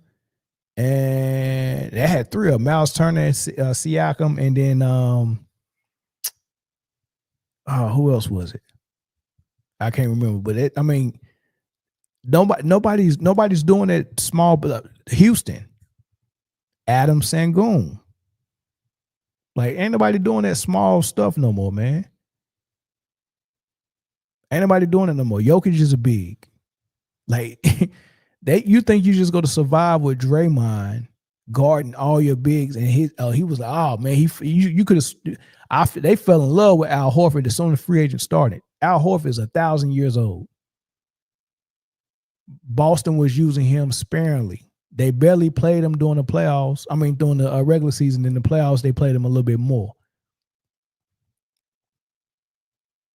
But even they seen that, it's time to call it quits with Horford. And Golden State was like, we'll take him and we'll try to start him. Because he's a big, they can shoot threes, and he not gonna want to score as much because he didn't score as much in Boston. So he's gonna be okay with just trying to find Steph Curry and set screen for Steph Curry. Like it's horrible. So anyway, let's just end it with here. The Warriors are cooked. They're cooked because Steve Kerr is dumb and Draymond Green sabotaged the team, and the life raft that Bob Myers threw out there by drafting all the replacements for the old guys, Steve Kerr and Draymond Green, they had their hand in sabotaging it and tricking the owner. Like, they're stealing money from the owner because they keep convincing the owner, oh nah, if we can just get this, we can get back to the final. Like, this is a championship team with Steph and Draymond. Oh, we lose Clay, we still a championship team as long as we got Steph and Draymond. Oh, when the season start, oh man, it ain't working. Well, it's because Steph don't have a number 2. If we could just get a number 2, then we'll be good. Let's try to go get Kevin Durant again. That didn't work. Okay, let's get Jimmy Butler. Oh my God, Jimmy Butler is a heaven. He's heaven sent. He's the perfect fit. Oh, we got whooped in playoffs by Houston. Well, it's because we didn't have enough time with Jimmy Butler and Steph got hurt. But this season, next season is the year. We're gonna win it again next season. Season start. Oh man, it's not looking good again. Steph healthy, Jimmy Butler healthy. What's the problem? It's Kuminga. Kuminga's messing up the chemistry. We got to change our lineup. Now Kuminga's benched. Told you it was Kuminga. We beat Houston. We beat the San Antonio Spurs twice. I told you it was Houston. I told you it was Kuminga. Kuminga's the issue. Then we lose 3 straight. Oh, shoot, what's up? What's going on? It's over, dog. Y'all old. This y'all 4th last dance. Y'all keep tricking all the media. Y'all keep tricking your owner. Y'all keep giving Draymond money. We can't lose Draymond. We're not a championship team without Draymond. We don't get 4 rings without Draymond. You keep tricking everybody, and you still got Draymond, and you still got Clay. You still got Steph, and y'all not playing good basketball. Y'all not winning. Y'all can't win consistently. Steph got to score 50 for y'all to win. What's the problem now? Do y'all want KD again? Do y'all want KD to come save y'all again? KD said, hell nah this time. Y'all won't get me over there and trick me this time. I come over here and save y'all, and then y'all give all the credit to Steph and Draymond. Hell nah. You won't trick me again. All right. Let me get to some of the comments. He ain't no heart and soul. all he do is yell, foul people, and set illegal screens and curse at the refs all game and pass to Steph. Literally, dude sucks. Here's the thing about it, right? They say that heart and soul thing, and we can't win without Draymond. We don't get four without Draymond.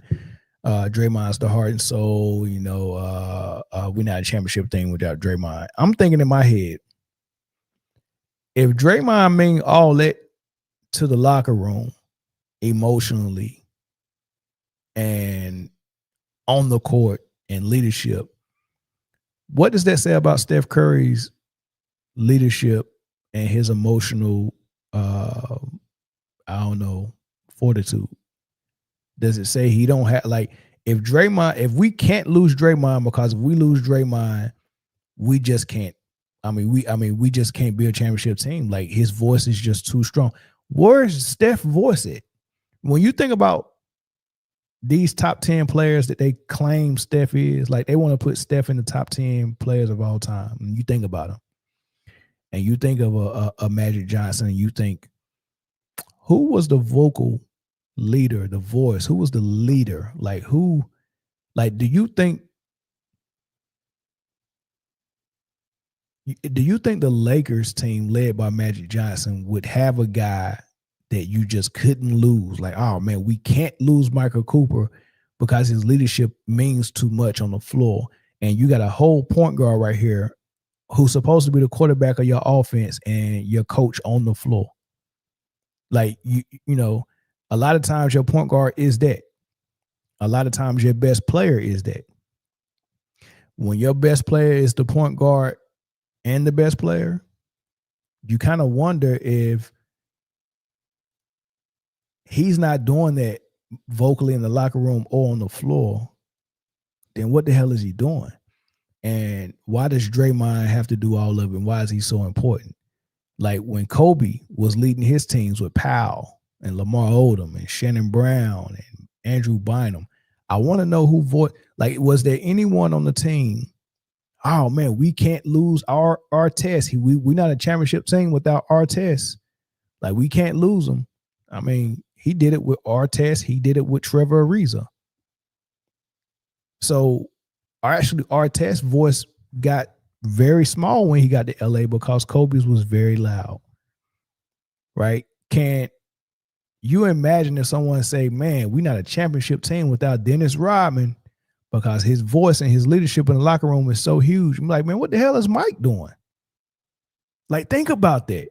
Like, we can't lose Draymond is an indictment on Steph and Steve Kerr. No one said that for Kobe. No one said that for Mike. Nobody said that for Bird. Nobody said that for Magic. Nobody said that for Hakeem. Why the hell we can't lose Draymond? Why can't the Warriors lose Draymond? Somebody help me. Ron Artest was the heart and soul of Lakers. Yeah, you read my mind. Like, seriously, like, you want to put him in this top 10 joint. Okay, that means you get to get scrutinized and picked apart because those guys is in the top 5 and top 10. Like, when you scrutinize and pick them apart, they still come out as a top 5, top 10 player. And here it is, we got a daggone quote unquote top 10 player that can't win without Draymond. Not only can't you win, according to Steve Kerr, if you lose Draymond, you're not even a championship team. There's no way you can build around Steph Curry a contender without Draymond. Draymond has to be there. He's essential. Not only as a vocal leader, locker room leader, and voice on the court. It sounds like Steph Curry offense don't even work without Draymond. Like, he's orchestrating all of it. Like, this is the stuff they was saying to get this man paid a third time as an old vet.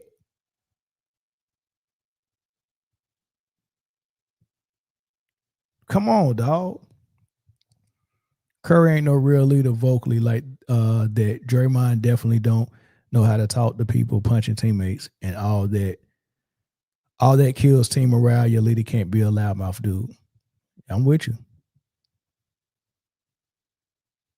The Curry fans got mad at me. Yeah. The Curry fans gonna have to be mad again because I mean, that's ridiculous. We can't win without Draymond, but they cooked, they chopped, they smoked.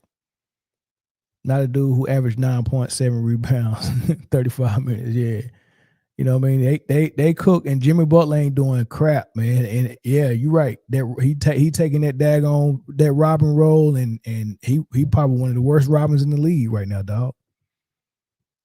I mean, you getting more from Dylan Brooks and Phoenix than what you getting from Jimmy Butler and Golden State. And Phoenix is rolling. They got young bucks. Devin Booker still young. Dylan Brooks still young. Gillespie young. Them young bucks they got in. Yo, they playing some good ball. Dylan Brooks looking better than Jimmy Butler, y'all. Not to mention Draymond was bragging on his podcast about this was last year when before they got Jimmy Butler, and Draymond was bragging about how they come to him and Steph Curry about certain trades, and you know he was like he told the Warriors like, you don't want to make that trade, you don't want to give up your future for this guy, you know, and this and that and all this stuff, but they didn't never say who the guy was. You know what I'm saying? It was just like, you just can't just do any trade, you know what I mean? Because, you know, but you got to know that if Draymond is talking like that, he's self-preserving because he's always self-preserved. So he was probably looking at, if we do this trade, how does that affect me negatively? And you gotta understand he's going to self-preserve. I don't know who they was talking about, who that trade was, but just recently on his podcast, he revealed a name that he told the front office not to pull the trigger on, and that was Lauri Markkanen. That was going to trade for Lauri Markkanen. So I don't know if the guy he was talking about last season was Lauri Markkanen. I don't know who it was, but he was saying that, you know, he had to advise the front office that this trade wasn't good for the organization for whatever reason, because you're giving up too much of your future for a guy that we don't know if this is going to work. You know, you're giving it up for a guy that's supposed to help the team, but is he him like that? And then later on his podcast, he reveals that he shot down the Lauri Markkanen trade, and of course he's still in Utah, so evidently they listened. And I'm thinking about, man, what Lauri Markkanen would be on this squad right now. Because he can at least rebound. He's a force in a little bit in the paint, and he's a heck of a shooter. But Draymond was like, yeah, he ain't him. But he said he openly said it was Lauri. Yeah. But I don't know if that was the same dude he was talking about last year, because they had a couple of trades on the books. He could have been talking about Jimmy Butler, and they was just giving up too much for him. Could have been that. But yeah, Draymond is just strategically maneuvering through this organization to all self-preserve himself. Like even Clay couldn't last, dog. Like Clay out of there, Wiseman out of there, Poole out of there, KD out of there, Wiggins out of there,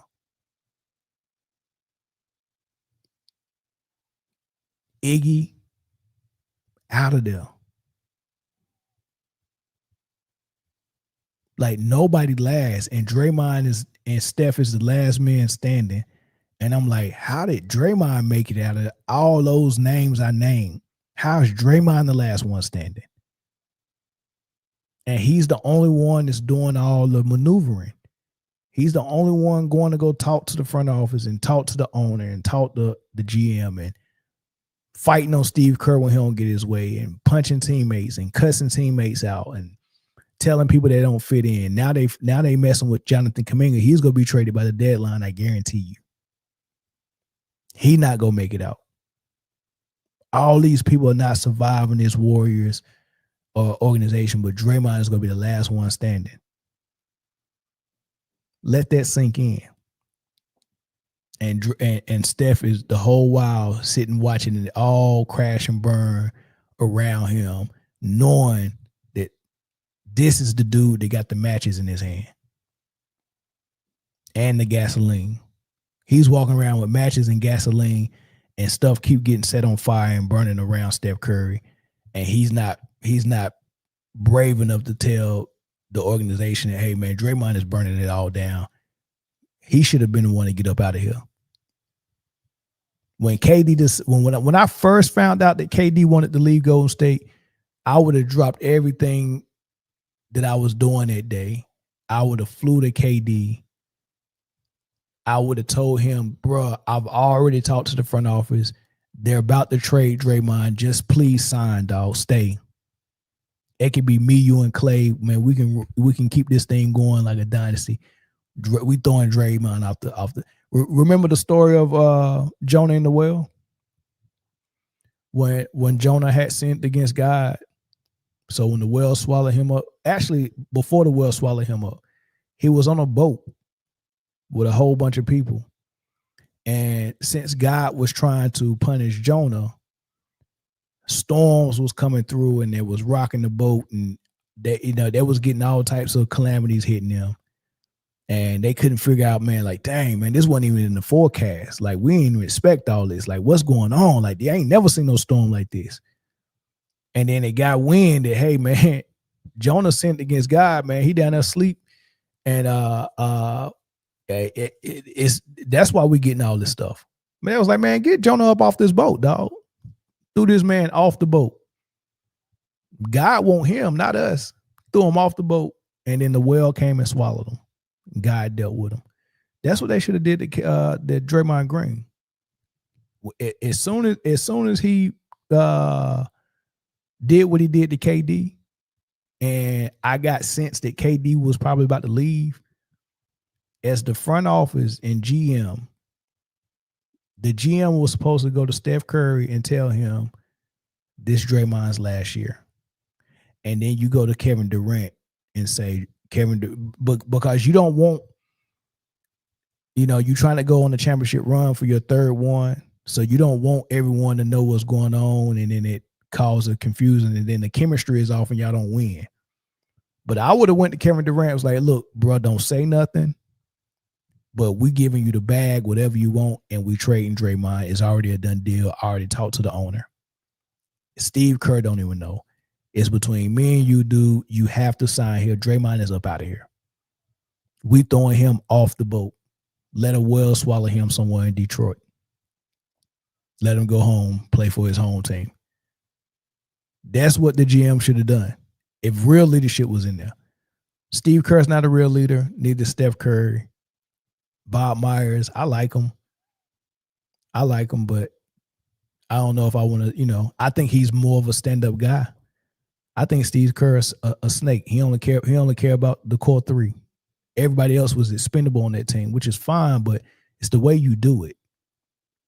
And you can't have a guy that's part of the core three that we're never getting rid of, knocking everybody out and punching everybody out, and those are the ones that we're trading. Like, we got better basketball players that's in the building that's outplaying this dude that's going to take his spot, and he's sabotaging them and forcing the locker room to be so jacked up that you got to get rid of one of them, and you keep choosing the other guy.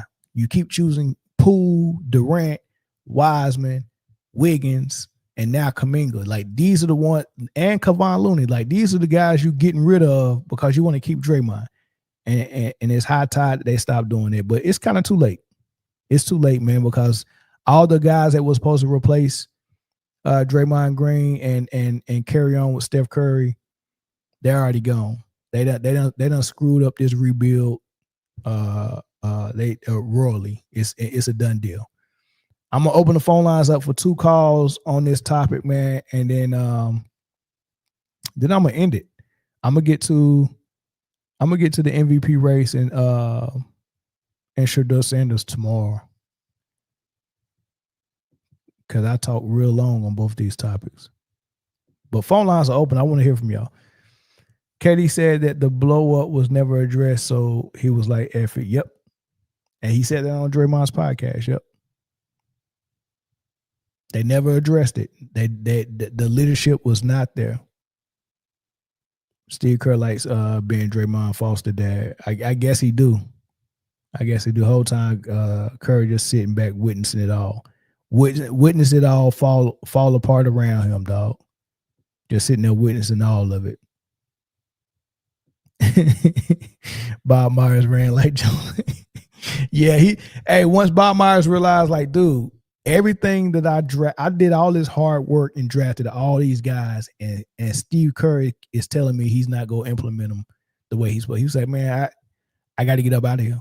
He got up out of there instead of clashing with Steve Kerr, because what he could have done is fire Steve Kerr. You're not going to use my pieces. I'm trying to give you a lifeline on how to rebuild this thing around Steph. You're not going to use them. He could have fired Steve Kerr.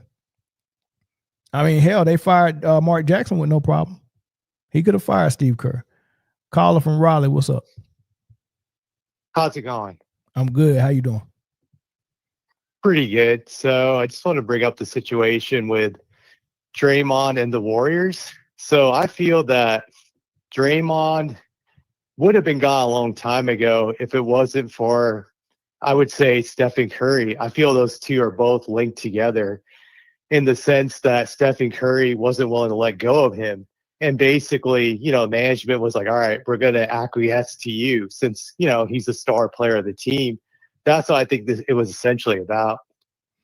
But we I mean, the Splash Brother was Clay. So, how was Clay not handcuffed to Steph Curry, but Draymond was? I think they kind of have a symbiotic relationship in the sense that I think Stephen Curry valued basically Draymond's toughness and his ability to set screens for him, as weird as it sounds. But I think he valued those things more than Clay in the sense that he felt that those things that Draymond brought could not be easily replaced. And plus, he valued Draymond being an enforcer. Whereas with Clay, I think he felt he could replace him, with another shooter, as weird as that sounds, because they did have, Kevin Durant at one point in time. Granted, they were playing with Clay, but eventually they got Jordan Poole. So I think he felt that skill set could be replaced, but Draymond's couldn't, not that easily, as weird as that sounds, I believe. Do you think that Steph Curry won't like Draymond Green's toughness because he don't have any? Yeah, absolutely. Absolutely.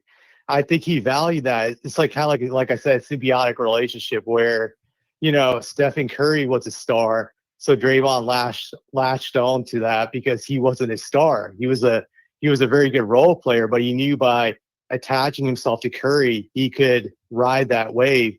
I think Curry felt the same way with Draymond, that he's not tough. He's not a strong person, as a leader and even physically, let's be honest here. So it's kind of like they felt they both needed each other in ways to make up for like their weaknesses, and together that they could thrive, in a symbiotic relationship. That's the way I always viewed it. Let me ask you this question though. Sure. Have you ever? Are you single or married? I'm single right now. Okay, but not married. Okay, so have you ever been out at the club? You probably don't do it much now, but like in your 20s, right? Right. Ever been out at the club and you see the pretty girl and she with all her friends, maybe 3 or 4 of them, right? Right. Okay. Have you ever approached that pretty girl and then the fat, ugly one is the one that kind of like prevents you from talking to her? You ever seen that situation? Yeah, I experienced it a few times in my 20s. Right. Yeah. That's the relationship that Draymond has with Steph. Like Steph is the pretty girl. Draymond is the fat, ugly girl that's out there that no one's going to try to talk to. But every time somebody tries to get close to the pretty girl, Draymond or the fat girl steps in and says, we came together, we all leaving together. She's not going home with you. Dude, I just bought her a drink. We was talking while you was in the bathroom. She was ready to go back in the parking lot with me. Now you come in and you cop blocking, right? That's what Draymond did for every player that came to Golden State that could get some type of connection with Steph Curry and could be the future moving forward with Steph Curry. Draymond got in the way of that and said, no, only I can have that connection. Even Klay Thompson was expendable. Draymond wanted to be the last man standing. He wanted to be the one that went home with the pretty girl instead of someone that she wanted to go home with it. That's what it is. He's the fat girl with the pretty girl. That's what it is. No, I agree. No argument for me on that. That he did what you said. I felt like the thing about Draymond, I feel people underestimate is that he's a great manipulator. He's very charismatic. He knows how to attach himself to like the leadership positions, like the people in power, for example. He knew how to attach himself to Curry, get into his good graces, win his trust. And once he was able to manipulate him, he had full control. Same with Steve Kerr, same with Lacob, even Bob Myers, because Bob Myers drafted him. So Bob really felt, nervous dealing with him because he had this attachment to Draymond. I remember he mentioned that in interviews before. It was part of the reason why he left, because he didn't want to play a role in standing up to Draymond or getting him traded from Golden State, So I just think Draymond was great at manipulating all those guys. He knew how to do it. Yep, he did. He manipulated them, and the ones he couldn't manipulate, he tried to bully. It's insane, man. But I appreciate the call, man. You from Raleigh? I'm from Greensboro, big dog. Yeah, I'm from Raleigh. I'm originally from the Raleigh area. That's pretty cool. Yeah, no doubt, man. All right, what subscribe, man. Stay locked in. Call in again, man. I appreciate it. This conversation. Yeah, definitely. All right, no doubt. Goodbye. That was a good call, man. Let's get one more.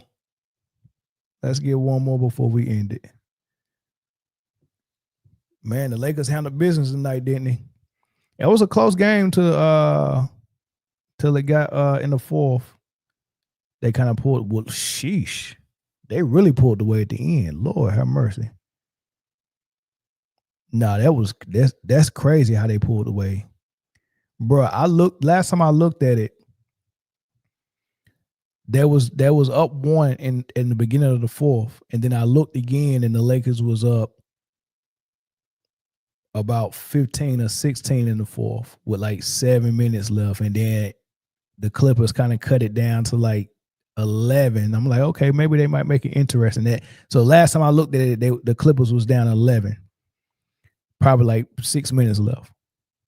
And when I looked at it, Luka had 35, LeBron had about 18, and Austin Reeves had about 15 with like 6 minutes left. I just looked at it. The final score is 135, 118, and Reeves ended up with 31. And LeBron ended up with 25, and Luka ended up with 43. So I don't know what the heck Reeves did. Sheesh. Was it a free throw merchant? Sheesh, boy, that is insane. Boy, they went nuts tonight, boy. Good job for the Lakers, man. Good job for the Lakers. Kawhi Leonard took 14 shots, 19 points. Yeah. Might be over for Kawhi. All right. I'm having fun, man. I'm gonna go ahead and get to the let's go ahead and get to the MVP race, dog. I thought I was gonna do this tomorrow, but since y'all here, man, we might as well keep going. The MVP race is interesting because I guess it depends on what your criteria is, and I don't think there's no one in sports in the mainstream media that has a criteria, right? So you can never tell who they go. I mean, it's just crazy. I just heard somebody say Luka and Jokic. I think that was Charles Barkley like a week ago saying it was Luka and Jokic. And it was like, man, dang, what SGA at? He said Luka, Jokic, then Wemby, and then SGA like fourth. I said, sheesh.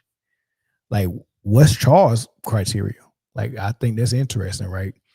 But we got the best team on the West and the best team on the East.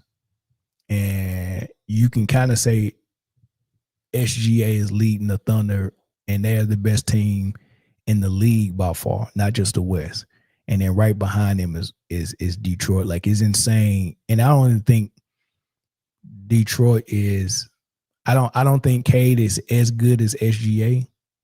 And I don't think Cade has a number 2 that's as good as Williams. So it's kind of crazy how Detroit is kind of keeping up pace with OKC. And I don't even think their team is built like that. Hopefully they're not this year's Cleveland Cavs, right? Just overachieving a little bit, and it's gonna show in the playoffs. But I think their playoff blunder was last year when the Knicks beat them. I think this year they'll be a little bit more ready. Same thing with OKC when they lost to the Dallas Mavericks year before last, but last year they was more ready, right? So hopefully that's the case with Detroit. But they're keeping pace with OKC, led by Cade Cunningham. With a number 2, you can't even really, like, who's their number 2 for real? Is it Durant? He's not even a scorer like that, right? So you got to give credit where credit's due with Cade Cunningham for leading a team that's that competitive. Second team record-wise, second best team in the league, and the best team in the East, right? So for my liking and for my criteria, winning is still a big part of my criteria for the MVP. Not for the best player, but for the MVP, like winning, like whatever it is that you bring to the table offensively and defensively has to lead to team success.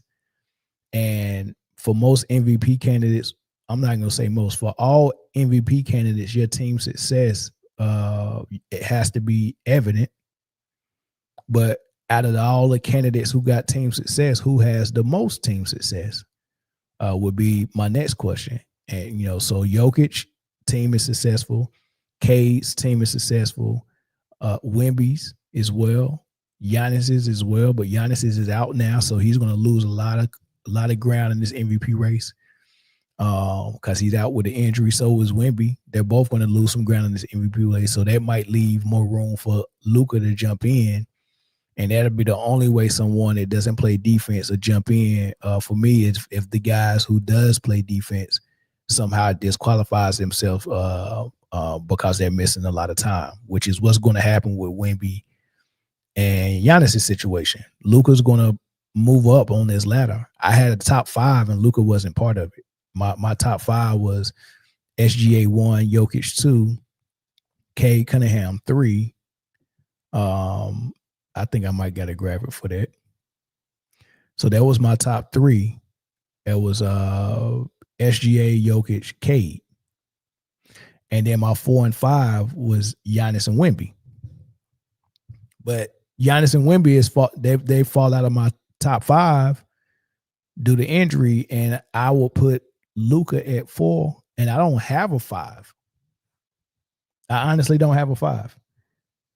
Right, so I guess you would still keep Wemby there, and Giannis would be 6. But I guess I would keep Wemby at 5, Luka at 4, Cade at 3, Jokic at 2, SGA at 1. Right, so that's why I currently got it.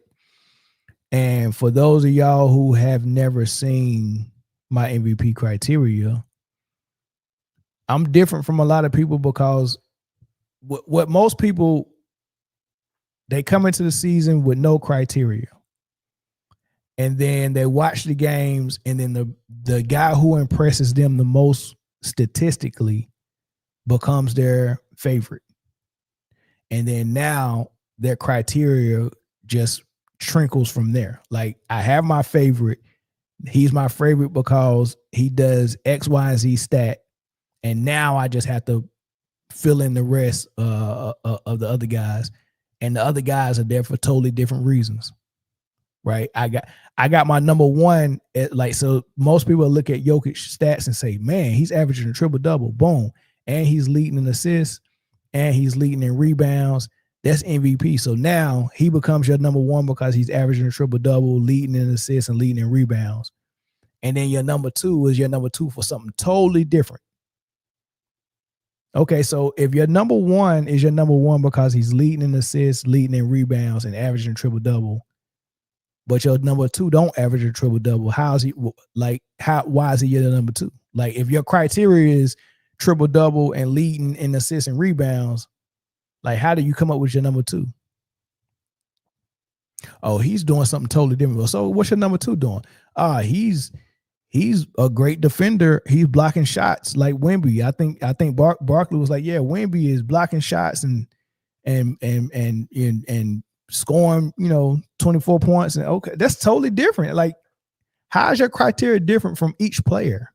Like you start, my favorite players here statistically, and everyone else, I just come up with a whole different criteria of how I rack and stack you. Like, they don't make sense. Right. So for me, I come into the season before the season even start with a criteria. This has been my criteria for the last forever. This is my criteria. Offensive value, defensive value, and team success. That's simple. How do I measure offensive value? Well, for me, whatever you bring to the table, I value scoring. Right? Scoring is the most important thing to me on offense. It's the most important thing in basketball because the team with the most points at the end of the game wins. So if my best player is putting up points, that's giving me a better chance to win.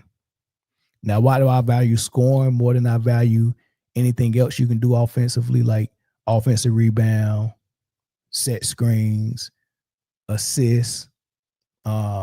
Is because scoring is an independent stat. You can do it independently. Like when I give the ball to Jordan, he don't need somebody to set him up for assists. Just give him the ball, he'll go get the points. I need a game winner, go get the points. I need a clutch backer, go get the points. It's not set up by an assist. Most of Jordan points was scored unassisted. So for the most part, your best player that's a dominant scorer, that sets up everything. The fact that you score 30 or more a game is putting your team in a better position to win, and the fact that you can score 30 or more also draws double teams, and that sets up everyone else. Even if I'm not recording the assist, my scoring threat is the reason why people are bringing two men toward me, and everyone else is eating off of that. So scoring is king.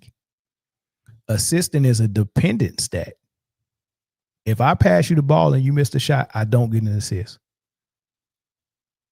If I pass you the ball and you hit the shot, it's because you're capable of hitting that shot because you are a good scorer from wherever you at. If you're at the 3-point line and you're a great 3-point shooter, who gets more credit for that 3 points? If I pass you the ball and you hit the long distance 3, who gets more credit for it? A lot of people are giving the passer more credit than the person who scored the point. And it don't make sense to me. So my value for scoring is always going to be higher than my value for assisting, but I do give some value to assist as well. So I take your points. If you average 30, I'm giving you 30 points. If you average 10 assists, I'm giving you half of that. Right? So 10 assists, normally, if I'm just being simplistic by it, give you 20 points.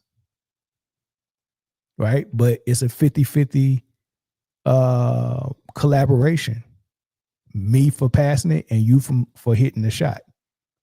Right? So instead of you getting 20 points for that assist, I'm taking it half and you're getting 10. So 30 points, 10 assists equals 40 points. That's how I get that offensive value. And then from that offensive value, I want to know, where does that lead your team? If the value you bring to your offense leads your team to being the number 1 rated offense in the league, or top 3 or top 5 or at least top 10,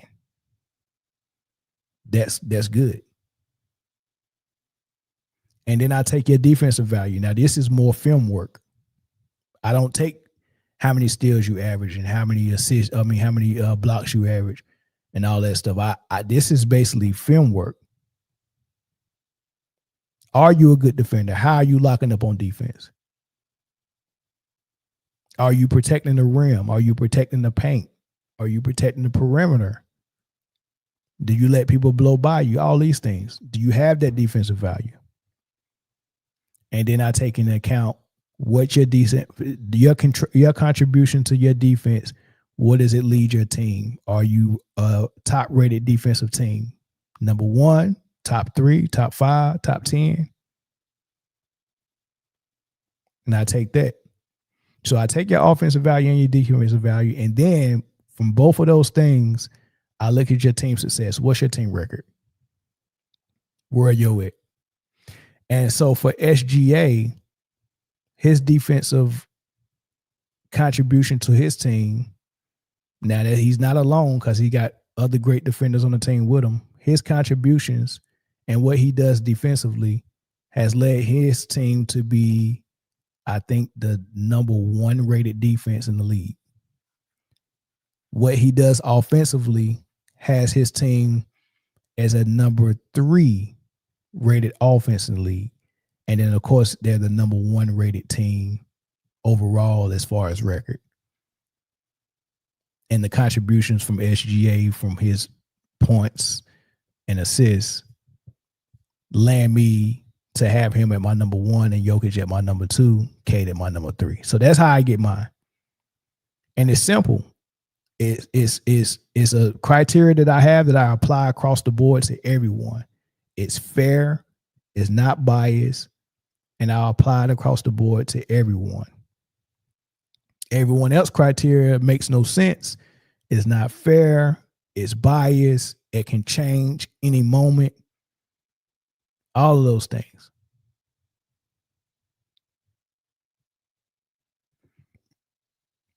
How many games should be the player be consistent to complement those pyramids, man? He said, how many games should the player be consistent to complement those pyramids? I factor in the games as well, right? So I haven't done it this week, but last week when I did it, let's see if I can go. Do I got a copy of it? No, I deleted it. Let me see if I can pull up an old one. I can put it on screen, but I factor in the games for sure.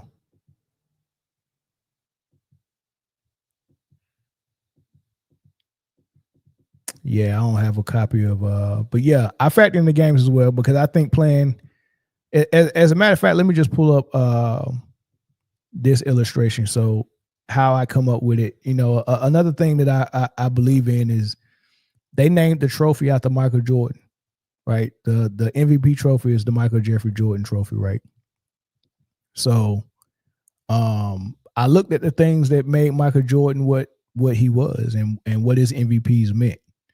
And I'm just using his first MVP as an example, 87-88. He played all 82 games. So if I look at playing 82 games as a standard, the player who get closer to that gets more consideration for the award for me. Michael Jordan also won Defensive Player of the Year that year. So I look at the player that's a candidate for the award, the player that's getting closer to a Defensive Player of the Year or making a defensive first team, second team. Like last year, SGA didn't make first or second team. I think Lou Dort made first team and Williams made second team. They probably could have put Caruso on there as well, but they don't have a third team all defense. But so it's 5 first team and 5 for the second team, and they tally up all the votes that they get to get them on first and second team. And when I looked at all the votes, SGA had the 11th most votes. So that means if there was a third team, SGA would have been on the third team, or he was very close to being on second team. Right? Jokic was nowhere near getting any votes for any defensive team. Like he wasn't nowhere near. He didn't get any votes. Right? So out of all the candidates, I want to say, because Wemby wasn't a candidate, he missed the whole season last year pretty much. Giannis' team wasn't good enough. I don't know who else was a real candidate other than SGA and Jokic. So if Giannis and Wemby didn't get hurt this season, I think Giannis and Wemby probably both would have made first or second team, Wemby would have been first by a long shot, averaging 4.4 blocks a game. He would have been a probably defensive player of the year. So definitely first team and defensive player of the year. Giannis would have probably been first team or second team, right? So that means SGA probably would have been the third best defender out of all the MVP candidates, right? So, but he'll still get more consideration for the award because all the other things. Number 1 rated defense, top 3 rated offense, number 1 team record rise. Also, the points he scored and all that stuff. And, this dude ain't even playing fourth quarters, dog. That's how crazy it is. Like, if he really wanted stats for MVPs, all he got to do is just play the fourth quarter. He's missed 10 fourth quarters already this season out of 18 games. He's missed 10 fourth quarters. That means the game was already decided and he sat out the entire fourth quarter, not 1 second of the fourth quarter, 10 times. Right. So, but yeah, get close to the standard, which is defensive player of the year, 82 games, and scoring title. He also got the scoring title. So I look at those things. Who's the closest to the scoring title? Who's the closest to DPOY? Who's the closest to 82 games? That's another thing. Those are other things I consider as well. If that makes sense. Did that make sense to y'all? That makes sense. Yeah. So who said Dylan Brooks? I don't get that. I don't understand that. Can't be a stat pattern if you close games out by the third quarter. Absolutely. And that means you're dominating. Like, that's what domination is. Like, dude, I'm beating you. I ain't lost but one game, which in that game we was winning by 20 and we just took our foot off the gas and y'all came back and beat us. Right. So I'm 17-1. I slipped up. We lost one game. My second best player ain't even played yet. My third best player has already missed 4 games. Lou Dort has already missed 4 games. I'm playing with AJ Mitchell. This is his first time starting this season. Like, that's very interesting. And on top of that, we've only lost one game and they ain't played 10 fourth quarters. That's insane. And I'm playing off ball more because AJ Mitchell is running point when he's on the floor. Right. So yeah, that's crazy, man. Okay, nice assessment. Yeah, I appreciate it, Toady. Appreciate it. SGA do play defense. That's why I like him. He gets dirty, he gets on the floor, slides his feet, good or all. Yeah, I 100% agree. So same thing with Kobe, man. Like he's cut from he's cut from that cloth, dog. Made of the right stuff. All right. Let's shift it, y'all. Let's shift. I'm gonna go to football really quick, man, because I got to give a shout out to Shador Sanders. His first start against the Raiders. Got a win, 24-10. They controlled the game on both ends of the floor or both ends of the field. Shador, I thought he played good. Right now, was it spectacular? I don't think it was spectacular. Being that he only threw the ball 20 times, he was 11 for 20. He wasn't slinging it, but he made some fascinating throws that wowed a lot of people. Right, he made some plays. He showed he could play. And the crazy thing about it is there's still people out there that's not satisfied with this performance. And it's like Colin Cowherd, Rex Ryan, and Mangini for some reason. Like, these dudes are so pissed off at Sanders, right? And they can't even hide what the real issue is. The real issue is not his play. All right. So let's go back a little bit. This man goes to historically black college, Jackson State, did 1 or 2 years there, then goes to Colorado, do 2 years there, Colorado State or Colorado, one of them, Colorado. And he's coached by his dad, prime time, Deion Sanders. Right? They have so many issues with Colorado State, Coach Prime, Shador Sanders, and Travis Hunter, like they had issues with them, right? If you think about it, when they played their rival Colorado State, the coach was talking trash about them, saying they Hollywood and we not this, they flashy, they showboaty. I still remember that linebacker was had so much hate in his heart when he took that late hit on Travis Hunter in his chest, and he had like some type of chest contusion that kept him out like 3 weeks.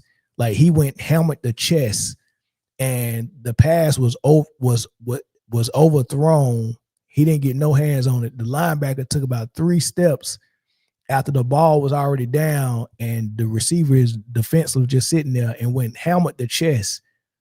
I'm pretty sure that dude was probably spitting blood up, man. Right? Like that's how much hate they had. They had like a ESPN was in their locker room. Like their locker room speech was about they Hollywood and we about to come out there and punch them in their mouth. They pretty boys. You know, they really felt like Colorado was making a mockery of college football. There was multiple coaches. I mean, it was multiple coaches that had just insane stuff to say about Coach Prime and Shador.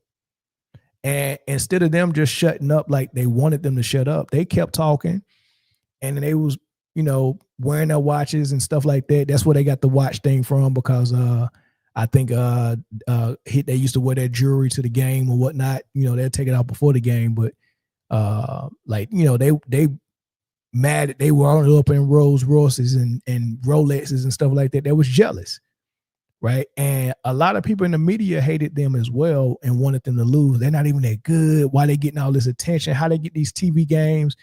And they wanted them to fail, right? That was evident. So what it boils down to, and I just want to be honest and frank about this, what it boils down to is for in a professional setting, especially athletics, and it's probably go for everywhere. I don't know if it's threatening, annoying. I don't know what the word is for it, but for some reason, people get uncomfortable when they see a cocky black person. And let's just be real about it. We grown-ups, right? We can talk, right? A cocky black man is annoying or threatening or I don't know. I don't know what it is. I can't really put a word to it, but something rubs people the wrong way about a cocky person in general, but a cocky black man really rubs people the wrong way. Right? So the people that had issues with Shador Sanders really don't have an issue with how he play on the field. They got an issue with him being cocky. I don't like that you're confident and cocky. So what happens when you start disliking a person by how they act or how they carry themselves when they're an athlete, most people can't separate their dislike for how you act from how you play.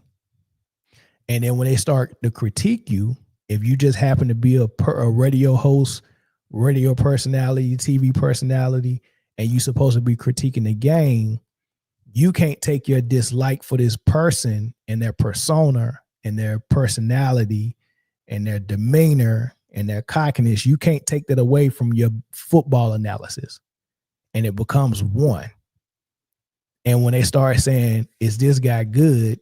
You start trying to say stuff like, he's really not that good. He can't do this, this, and that. And really what you're really naming is his cockiness, because it always comes back to that. If you can try to name stuff on the football field that he can't do, but for the most part, it be lies.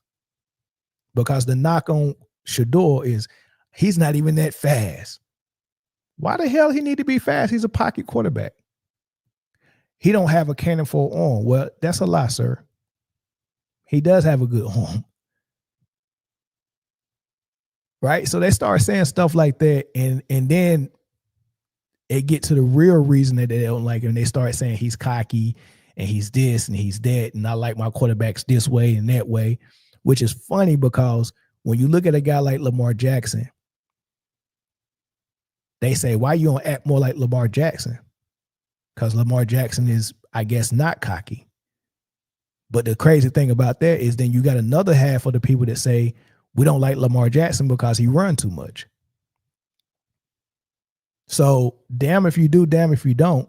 If you act the right way, but you play the quarterback position different than what they're comfortable with, then they got a problem with you anyway. So if you're black, you can't be cocky and you can't be a running quarterback. You have to be humble and a pocket passer if you're black. And if you do that, then we might like you. But if you're not a black quarterback and you're, what's my man in Buffalo? Josh Allen, then you can be cocky and a running quarterback. And if you're young and you're Jackson Dart, you can be exciting and you can dance and touchdown dance and you can do all this and you can be all of that and a running quarterback and we'll like you. So if you're black, you can't be a runner because we're not going to like you, and you can't be cocky. You got to stay in the box. Be like Peyton Manning. If you're black, you need to be like Peyton Manning. But if you're white, oh, we go praise you if you can run. Crazy double standard. Listen to how some of them talk. Browns needed a win. They got to win. Were you a fan of the comments from Browns' new starting quarterback? Why? That's how we got here, right? Isn't it?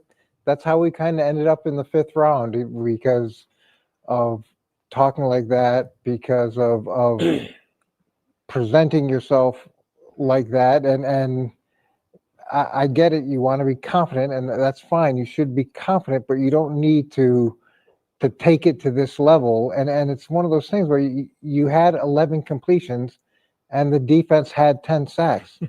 Okay, so he now he's poo-pooing the game he had, which is funny, right? So that asks him. Now this is the first segment of their show this morning, or the morning after the game that he won. And here's Eric Mangini on the show. This is a coach that can't keep a coaching job, but he's on the show. And the first thing that you say when they ask you about what do you think about Shador Sanders, first of all, they asked the question in a way that was already jacked up, because they asked, what do you think about what he said in his post game? Forget analyzing the actual game and how did he play. We want you to take this opportunity to preach on what he said, because what he said is so important. And the first thing Mangini said is, this is why you ended up in the 5th round. So what he's telling you right then and there is your play on the field is not why you got taken in the 5th round. He knows that, because he knows the talk that's going around amongst GMs and front office people. So he knows, and we know that. We know he was a 1st round talent. So for him to end up in the 4th round, we know that was, we go humble this kid. Right? So the first thing he said is, see, why? Why would you say that? This is why you ended up in the 4th round, in the 5th round. That's what he said. And then he's going to try to poo-poo on his game and say, you only had 11 for 20 and the defense played lights out. Well, you know what? Guess who else got a lights out defense, y'all? The New York Giants got a lights out defense. Lights out. And Jackson Dart's first game, he only had 111 yards. That's him on the right in the highlight. On the left, that's Cam Ward, the number 1 pick. Look at their first game. On the left, you see the Broncos' first game against Cam Ward. He had 112 yards. No touchdowns, no picks. And they lost. On the right, you see Jackson Dart in New York. Jackson Dart defense is just as good as the Browns.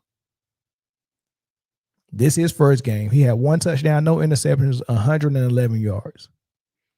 They already gave him the title of a franchise quarterback and a superstar. They gave him that title after his 3rd game. But look at his first game, 111 yards. Nobody talked about how he ran the ball most of the time. Like, he ran the ball like Lamar Jackson. That's why he's injured now. He's got a concussion because he's running too much. And if he's not careful, he's going to be like Anthony Richardson over there in the Colts if he don't keep his butt in the pocket. right? He's not that spectacular, but he runs and he's fast and he's exciting. He's in New York. That's a big market. And he dances after he scores his touchdown. Like, he's a real cool dude.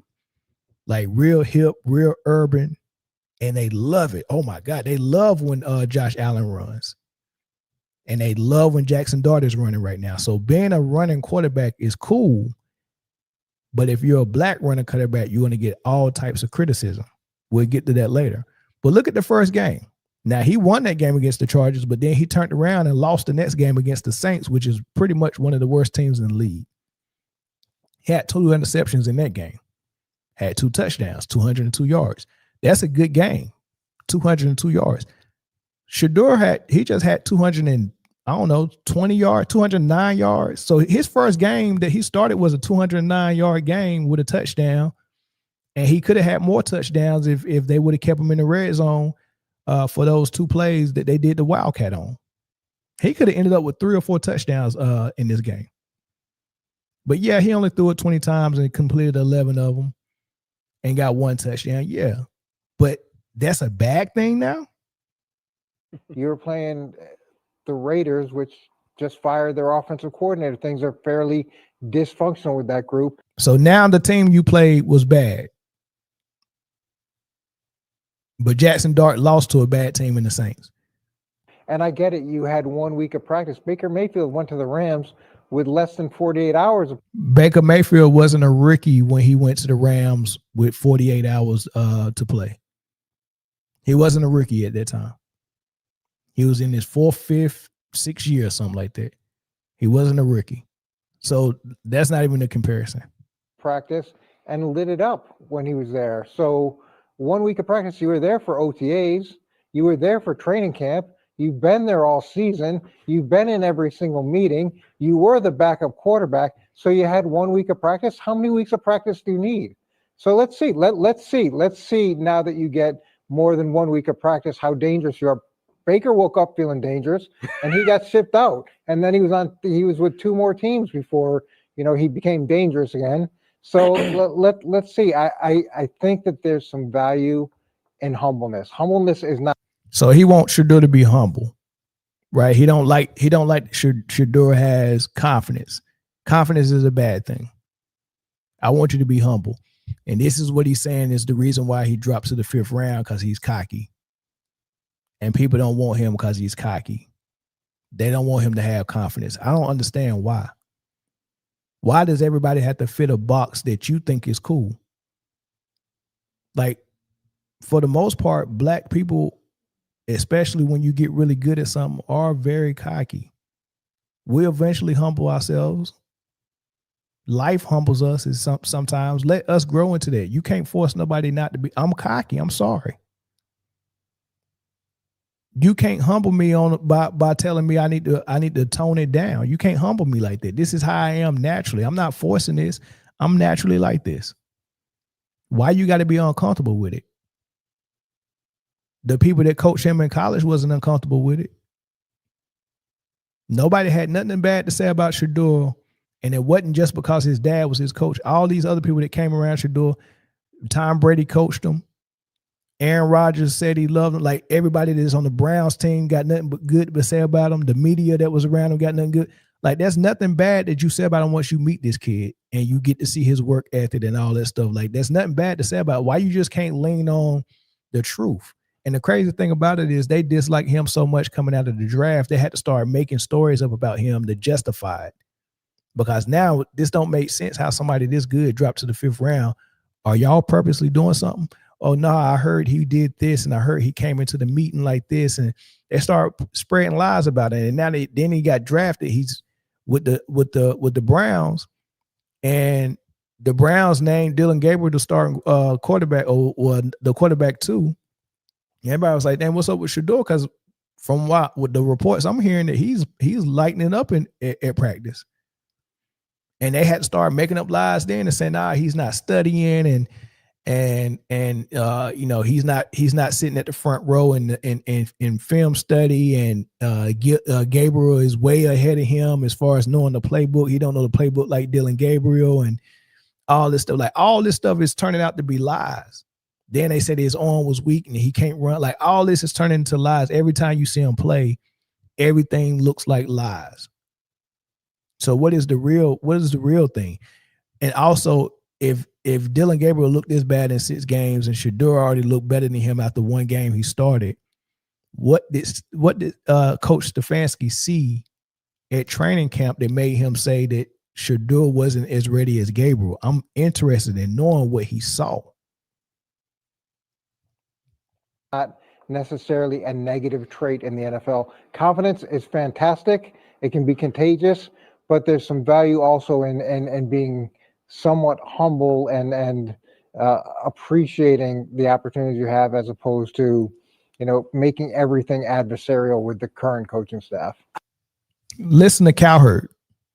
In a weird way, Shador Sanders is the perfect holiday fling. You play around for the next 6 or 7 weeks, and then eventually Cleveland moves on to a steady or somebody they're going to have, a 15-year relationship with. I don't think he has great traits. He doesn't have a huge arm. He's not hyper athletic. He doesn't have a cannon. He's kind of loose and fun and capable. I thought it was a lot of fun. No, the conspiracy theory crowd, you can't listen to that nonsense. I don't think Shador is a 30-year marriage. I thought he'd go 13-18 with a horrible pick, and he went 11 for 20 with a horrible pick. But overall, you got some big plays. There's no reason to go back to Dillon Gabriel. Let's let this thing play out. So he called the man Tim Tebow. This is after the win, because y'all, if y'all go back and listen to the stuff they said before Shador Sanders got on the field, especially after that second preseason game where he didn't play well. Remember, he played really good his first preseason game, and then the second one that he played in was a week before all the players got cut, and he played with all the players that got cut. The third unit guys, right? And he didn't have a good showing. So after that, everybody was like, see, I told you. And that's when they really came out. He's not a franchise quarterback. He's not this. He don't have an arm. You heard what he said. He don't have an arm. He can't run. He's not a good athlete. All this crazy stuff. I'm like, dang. That sounds like Tom Brady to me, but okay, cool. But they're saying all of this stuff. He called them Tim Tebow just now. I mean, they said worse things. This is what he's saying after the win. That was way much worse with way more vitriol before this. Before he came out here and got a win in his first start. Before this, they talked stone cold, especially Cowherd, stone cold cash shit about Shador, especially Rex Ryan, and be so mad with it. Like their demeanor be changed. And man, I'm like, dude, you're not even doing your job right now. You're like mad in real life on national TV, like mad. And Rex Ryan was mad. He was mad at him after he came in the second half and lost to the Ravens. And he was disappointed in himself because they had a lead at halftime. And when he came in, they couldn't score and the Ravens came back and won. So he was on the bench with his head down after the game. And Rex Ryan was screaming at him the next morning, talking about, get your butt up and go find it. Lamar Jackson was looking for you. A real quarterback was looking for you. And he couldn't find you because you over there pouting like you lost the Super Bowl. The dude can't have a moment. Like everything that he do or say is bad to Rex Ryan and people like Rex Ryan. I mean, he's been critiqued on more occasions on whatever show Rex Ryan is on in the morning about what he said or something he did. And the latest thing was just him sitting on the bench. He didn't even say nothing. He was just sitting on the bench. And Rex Ryan went off on him. Then he went off on him when he said something, when he was interviewed, when they asked him about something, and he was like, I'm not gonna talk. He just didn't talk. He got on him about that. He got on him when he did talk. Like everything Rex Ryan is getting on him, and every time he get on, he's screaming and saying, this is why you ain't playing. And when everyone was first asking why Shador not getting the playing time, Rex Ryan went off and said, it's got to be something wrong with this kid because he's too good. So if Stefanski, he says Stefanski is a good coach. He's won 2 coach of the years. So if Stefanski's not playing him, it must be something that this kid is doing wrong. And he's yelling based on a guess. He must be doing something wrong, I'm guessing, because that's the only reason why Stefanski went play him. But that's on the normal circumstances. Have it ever occurred to you, you skinny, fat, I ain't gonna say that. Have it ever occurred to you that this isn't normal circumstances and you can't look at this like a normal situation? It's already not normal once a first round talent drops to the 5th round. It's already not normal once a team takes a quarterback in the 3rd round and then trades up to take Shador in the 5th round. Oh, that's already not normal. Something's not right. Something's not normal. Why did that happen? Those two things happened. First round talent drop. A team took a quarterback in the 3rd round and then traded up to take a quarterback in the 5th round. That's already not normal. So can you think that him not playing should be abnormal as well? Don't look at it as a normal situation under normal circumstances and say, well, if he's not playing, there must be something wrong. Nah, it might be something going on with that coaching staff and that front office. Have you ever thought about that? Right? So Rex Ryan, skinny fat ass. Here you go. The whole season with all those other Browns, they completed one ball over 35 yards. One. That's why Myles Garrett's like, holy cow. Like, whatever. Now look, did he play great? No. And 100% Dano. Yes, it's about the defense. Yeah. They had 10 sacks. Yeah. Shador, can I please? I know you don't listen, but please. Every time you win a game, okay, your team wins a game, please use we and us. That's it. And anytime you lose, it's me and I. And watch your popularity in your locker room, around the country will go like this. Right now, they look at like, your defense, first thing you should have said is, we had 10 sacks on the quarterback. Right. Are you kidding me? Myles Garrett's the man. Like, come on, build people up. You're at that place. Build it. Don't just, we're going to give you praise. You don't need to give it yourself. He was fine. He was good. He played well. A final word. Myles Yeah, Garrett, thanks, Dan Orlowski. He said he was fine, dude. Like, come on, man. Seriously. Yeah. You can't get mad at everything this man say in his post-game interviews, man. Like Rex Ryan's gonna get mad at everything. He want him to be a certain way, which is crazy because he only has that box for him to be in for black quarterbacks. He only black quarterbacks have to be in that box because coaches are so uncomfortable with a cocky. They don't know how to deal with that type of personality. That's why you need more diversity in coaching because their coaches, I'm pretty sure Mike Tomlin don't see anything that Shador is doing is a problem because he understands that. Like that's a real thing. Like when a white person that grew up a certain way sees another white person that grew up that way, it's an understanding there. And that's the reason why having 30 teams owned by 30 white men was always resulting in whenever they interview coaches, they end up hiring a white male coach, right? Even if they're not consciously being biased, the unconscious bias is going to be there, right? I can ask the same questions and the way y'all answer it, y'all might can answer the same way. It's just a different frequency that you are on that I relate to more. I'm going to be more comfortable with that.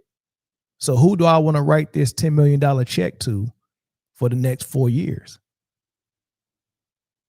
Right? No one's going to go with if you got something that's comfortable and something that's uncomfortable, no one's going to go with the uncomfortable situation to write $10 million to. So every time a white owner hires a white coach, it makes sense. That's why diversity is important. There shouldn't be 30 white owners that own 30 teams. There should be more minority. Well, I ain't even gonna say minority. There should be more black owners. Forget minority because minority could be a female. Minority could be a Jewish person. Minority could be a LGBT person. Or minority could be any other race other than white. So I'm gonna be frank and say, no, not more minority owners, more black owners. There needs to be more black front office people. Because that's the ultimate O positive blood type. If you want to be real, they say O positive blood type, you can give that to anybody. right? I think black people in America is the ultimate O positive because we've been trained so well to accept and assimilate to the culture of the dominant society in America. We're comfortable with both ways. We're definitely comfortable with what we come from, but we're also comfortable with what we're trained with because the dominant society has trained us. So we're comfortable with both. So it's more likely that if there's a black owner and he's interviewing a black coach and a white coach, it's not going to be all that biased, even if it's conscious or unconscious. That's just my opinion, right? That's just my opinion. So, and that's why coaches like Mike Tomlin was okay. He was comfortable with Ben Roethlisberger. He didn't need to go find a black quarterback that he could relate to more. Tony Dungy was comfortable with Peyton Manning. Right? So yeah, it's kind of funny that both the Harbaughs are the ones that take chances on black quarterbacks. Harbaugh took a chance on Kaepernick in San Francisco, and then his brother took a chance on Lamar. Obviously, somebody raised them well enough that they comfortable with it. But you can't say that for a lot of people. You just can't say it. Most of these coaches are hiring what look like them or what they're comfortable with. So when it comes to Rex, the reason why he's so fired up, the reason why Mangione, which is crazy, they're both coaches. The reason why they both are responding that way is because I don't know how to relate to someone like Shador being cocky and talking the way he talks, even though he's a good leader and everyone in the locker room loves him and he's coachable and he don't give nobody no problems. He's never went and got in trouble out in the public. He don't have no off the field issues. You never heard about him messing up his grades. He went to school for 4 years. He didn't have to leave early because he wasn't doing his work. Like, think about this. Yeah, only knock on him is that you think he's cocky. And then you let that spill over into your critique of his football game and you start lying about his arm being weak and him not being a good athlete. I got one more clip on Cowherd. And it's funny. I want you to hear how now Shador Sanders, the knock on black quarterbacks before used to be that they run too much. Randall Cunningham, Michael Vick, Lamar Jackson, Kaepernick. Like they always running. They don't stay in the pocket. Shador Sanders is a pure pocket passer. He's not looking to run.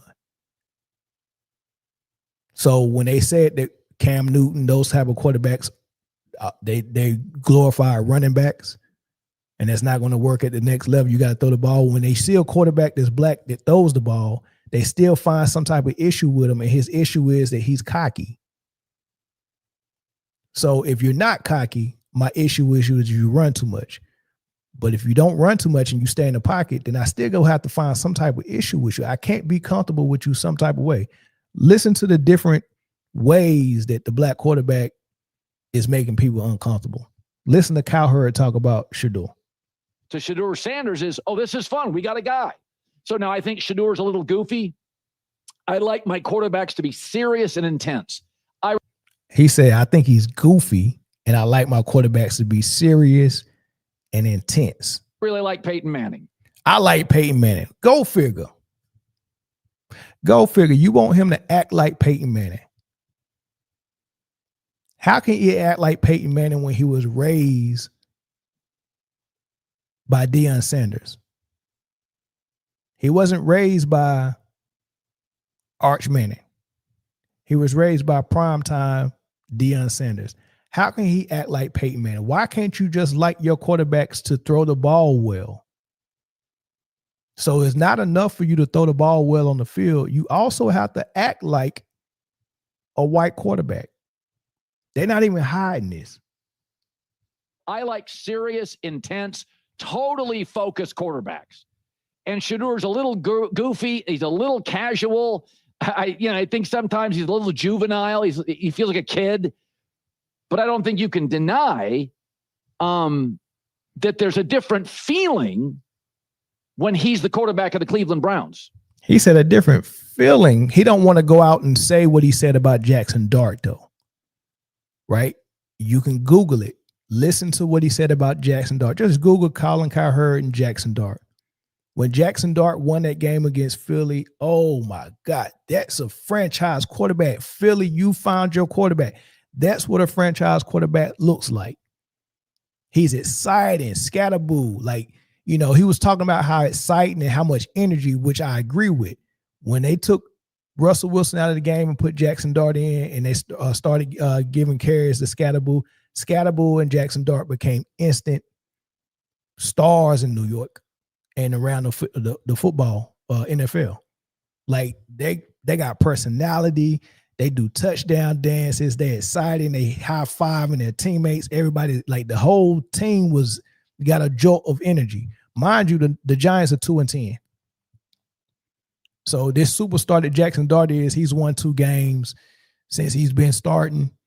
Shador started 1 game and already won 1. Cam Ward, the number 1 draft pick in the league, they're 1-11. He's won 1 game out of 12 tries. Shador already got 1 game. Shador has as much games as the number 1 pick, Cam Ward.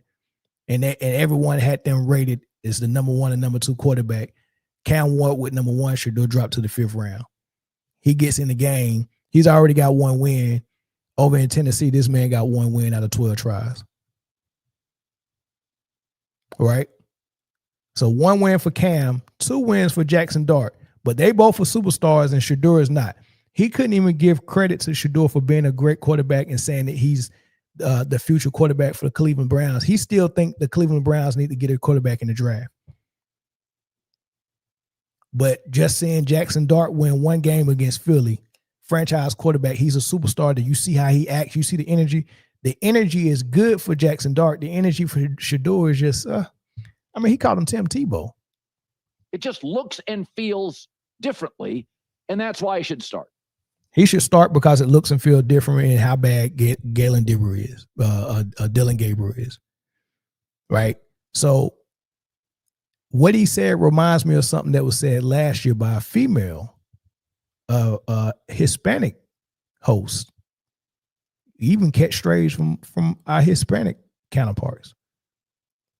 He said, I like my quarterbacks to be serious like Peyton Manning.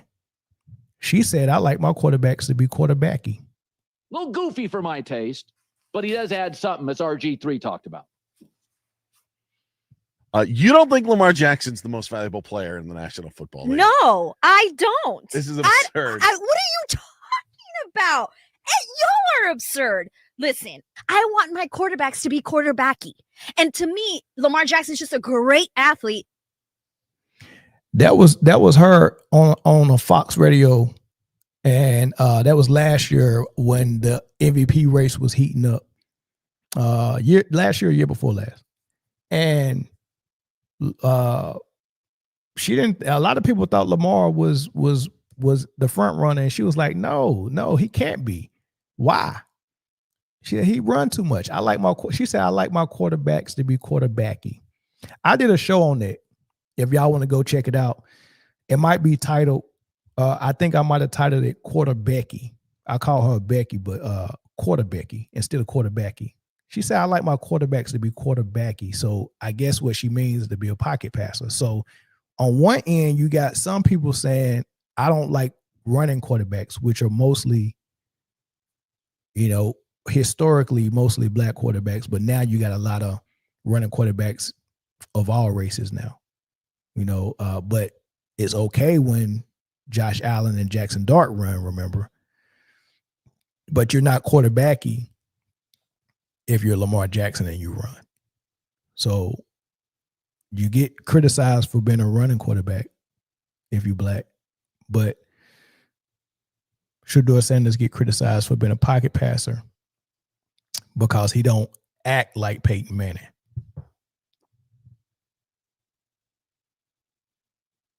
If you naturally are a fast athlete, but you play a position that the dominant society tell us don't use your legs in this position.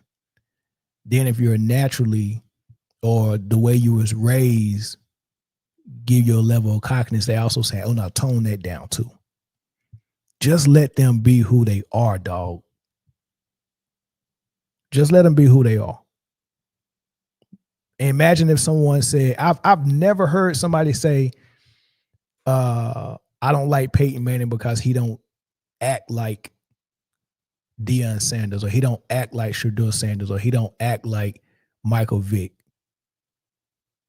or he don't talk like Michael Vick. I've never heard a black person get on TV and say, I don't like Peyton Manning. Like, we appreciate Peyton Manning for what he is. We appreciate Tom Brady for what he is. No black person has ever said Peyton Manning should act more like Michael Vick. No one has said Peyton Manning should run like Michael Vick. Tom Brady should act more like Cam Newton. Phillip Rivers should run more like Cam Newton. I'm not voting for Tom Brady for MVP because he don't run and Cam Newton does run.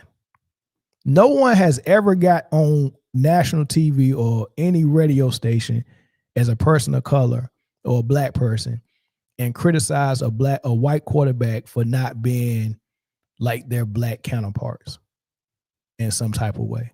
But people constantly get on there and use Peyton Manning or Tom Brady as an example why you should dislike a Cam Newton or Shador Sanders. And we keep letting them get on there and get away with this. And Rex Ryan is up there spitting all this venom to Shador Sanders, and Randy Moss is just sitting there looking like freaking Uncle Tom or freaking Step and Fetch from the Django, just sitting there, just letting him say all that. And big fat, I don't know, the old lineman that was his fat ass with a suit that looked like it took 16 buffaloes that you had to kill to make it, just sitting there, just letting him just say this stuff. And ain't nobody checking him. Give me the damn job. Let me go on there and sit beside these fat roly-polies. Give me the job, let me sit beside them and let one of them try that shit when I'm sitting there. I just don't understand it, dog. Check these people. It don't make no sense, man. Shador Sanders don't have to be like freaking Peyton Manning. He don't. He can talk the way he talk, and he should still be able to get the same opportunity. You know what I mean? I just don't get it, dog. But other than that, man, I don't know. Do y'all want the phone lines open for this one, man? I see y'all comment. Do y'all want to call in on this one or no? Somebody put a 1 in the chat if they want to call in.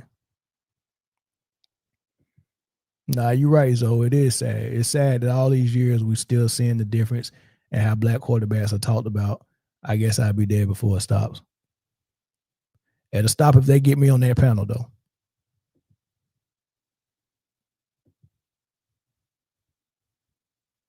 You need permission is what it feels like. Permission to be yourself. Yeah, you're right. I mean, they got a word for that, man. They want everybody to code switch, and you got a code switch to make them feel comfortable. Like, you know, I mean, come on, dog. You get uncomfortable when you see somebody in their natural, and that's why they hate Angel Reese so much, dog. Like, they cannot stand, like Angel Reese and Shador Sanders, they getting the same type of heat. They can't stand them, dog. They just bend themselves unapologetically and just naturally. And that's rubbing people the wrong way. I just don't get it, man. And you know what? What I would hope is that somebody from the producer office is just telling them, hey, man, hey, you know, throw some dirt in the water, man. We need the ratings. I'm hoping Rex Ryan is not that idiotic, dog. I'm hoping he's not that idiotic. I mean, the nerve of this dude to think that he was going to win a Super Bowl with Mark Sanchez at quarterback, to be up there on national TV telling somebody that Shador Sanders ain't built like that. Like you thought you was going somewhere with Sanchez.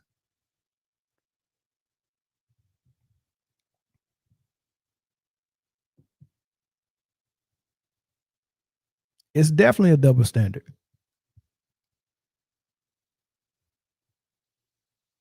Now I don't know. Now Steve Young, he was throwing that thing too now. But yeah, when he ran, they loved it when he ran. But he threw that thing too, boy. Jerry Rice was catching some nice balls from that man. But yeah, Warren Moon was one of the best quarterbacks that ever played. They played with that man legacy like it wasn't nothing. The stuff Warren Moon playing in the league before he got to the NFL. I don't know if you knew about the I want to say it was called the American Football League. Donald Trump had a team. He owned a team in New York. I don't know how many teams they had, maybe 12 or something like that, right? And Donald Trump owned the team in New York. I'm gonna tell you how much of a failure this dude is. Y'all can look this up after I end the live. The American Football League, when they started, I think they was going after all the good college players that was coming out, and that was offering them more money than the NFL would offer them. So people like Jim Kelly, Warren Moon, I want to say Herschel Walker, players like that went over to it was the USFL. Thank you. The USFL. That was going over to that league and playing there. They played there maybe 2 years or something like that. And then after the league was doing a little, they was getting a little success, I guess they got overzealous. And Donald Trump convinced the commissioner to sue the NFL for being a monopoly, because all the sponsors and the TV deals they was wanting to get, the NFL already had it, and they wouldn't do business with both of them. They was like, we already got a contract with the NFL and we already got a relationship with the NFL. So they couldn't get the TV deals and the sponsors that they wanted to. So that was like, let's sue the NFL for I don't know how many hundreds of millions of dollars and claim that they're a monopoly, which is true, because a monopoly means when you have a business and you're the only one that has that supply. And the only professional football you can get in America is the NFL. So they did have a monopoly, right? So they tried to sue the NFL, put them out of business so they be the last man standing. And Trump was like, it's a whole 30 for 30 on this if y'all want to watch it. Trump was the spearhead behind this. And he thought he had it mapped out. And the funny thing about it is the judge was like, you're right. They do have a monopoly. So I'm going to go ahead and reward y'all. Y'all won this case.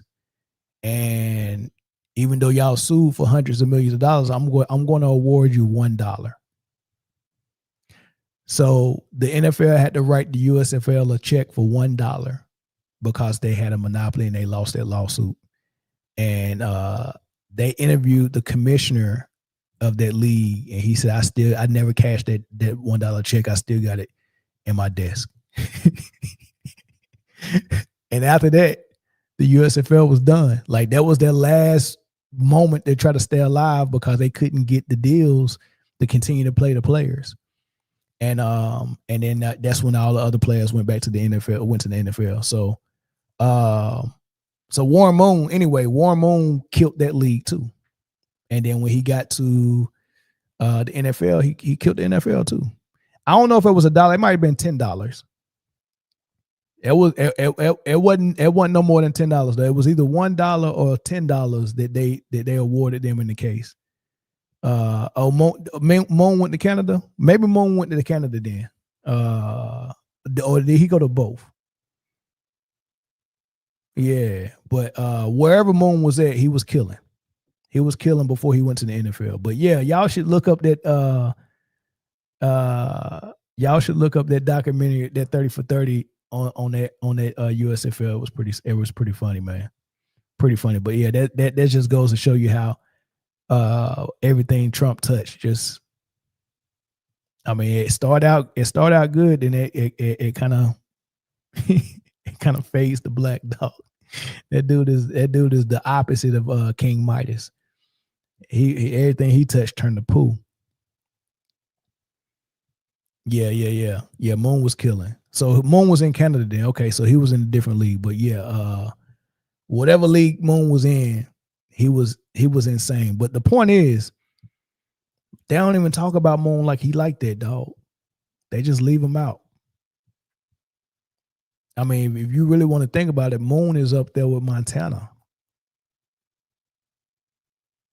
He just didn't win like Montana did. So, okay, I put him below Montana. Montana won. But Moon is up there. And he really reminds me of Elway a lot. But Elway at least got 2 toward the end before he retired. So let's drop him down. He's up. Well, I wouldn't say Marino, even though Marino didn't get no ring. I think Marino is the best quarterback that ever played. Marino was unreal, dog. I think Marino is the cream of the crop, but if you got to put his resume in with him, he falls. So I grade him as the highest quarterback, but I grade him, lower on the resume. I grade Montana and Tom Brady and as the highest graded quarterback resume. You know what I mean? So, but yeah, I think Warren Moon's better than Tom Brady too. Warren Moon was like that, dog. Yeah, Montana is the GOAT, dog. Jerry Rice is the real GOAT, dog. I don't think there's no quarterback that can be the GOAT. I got Jerry Rice. I got Lawrence Taylor. I got Deion Sanders. I got Reggie White. Yeah, those are my GOATs. Oh, and Jim Brown. And Jim Brown. All right, y'all. This is the longest part. This is probably the longest string I ever done, but I'm glad I got through those last 2 topics because I wasn't gonna do them.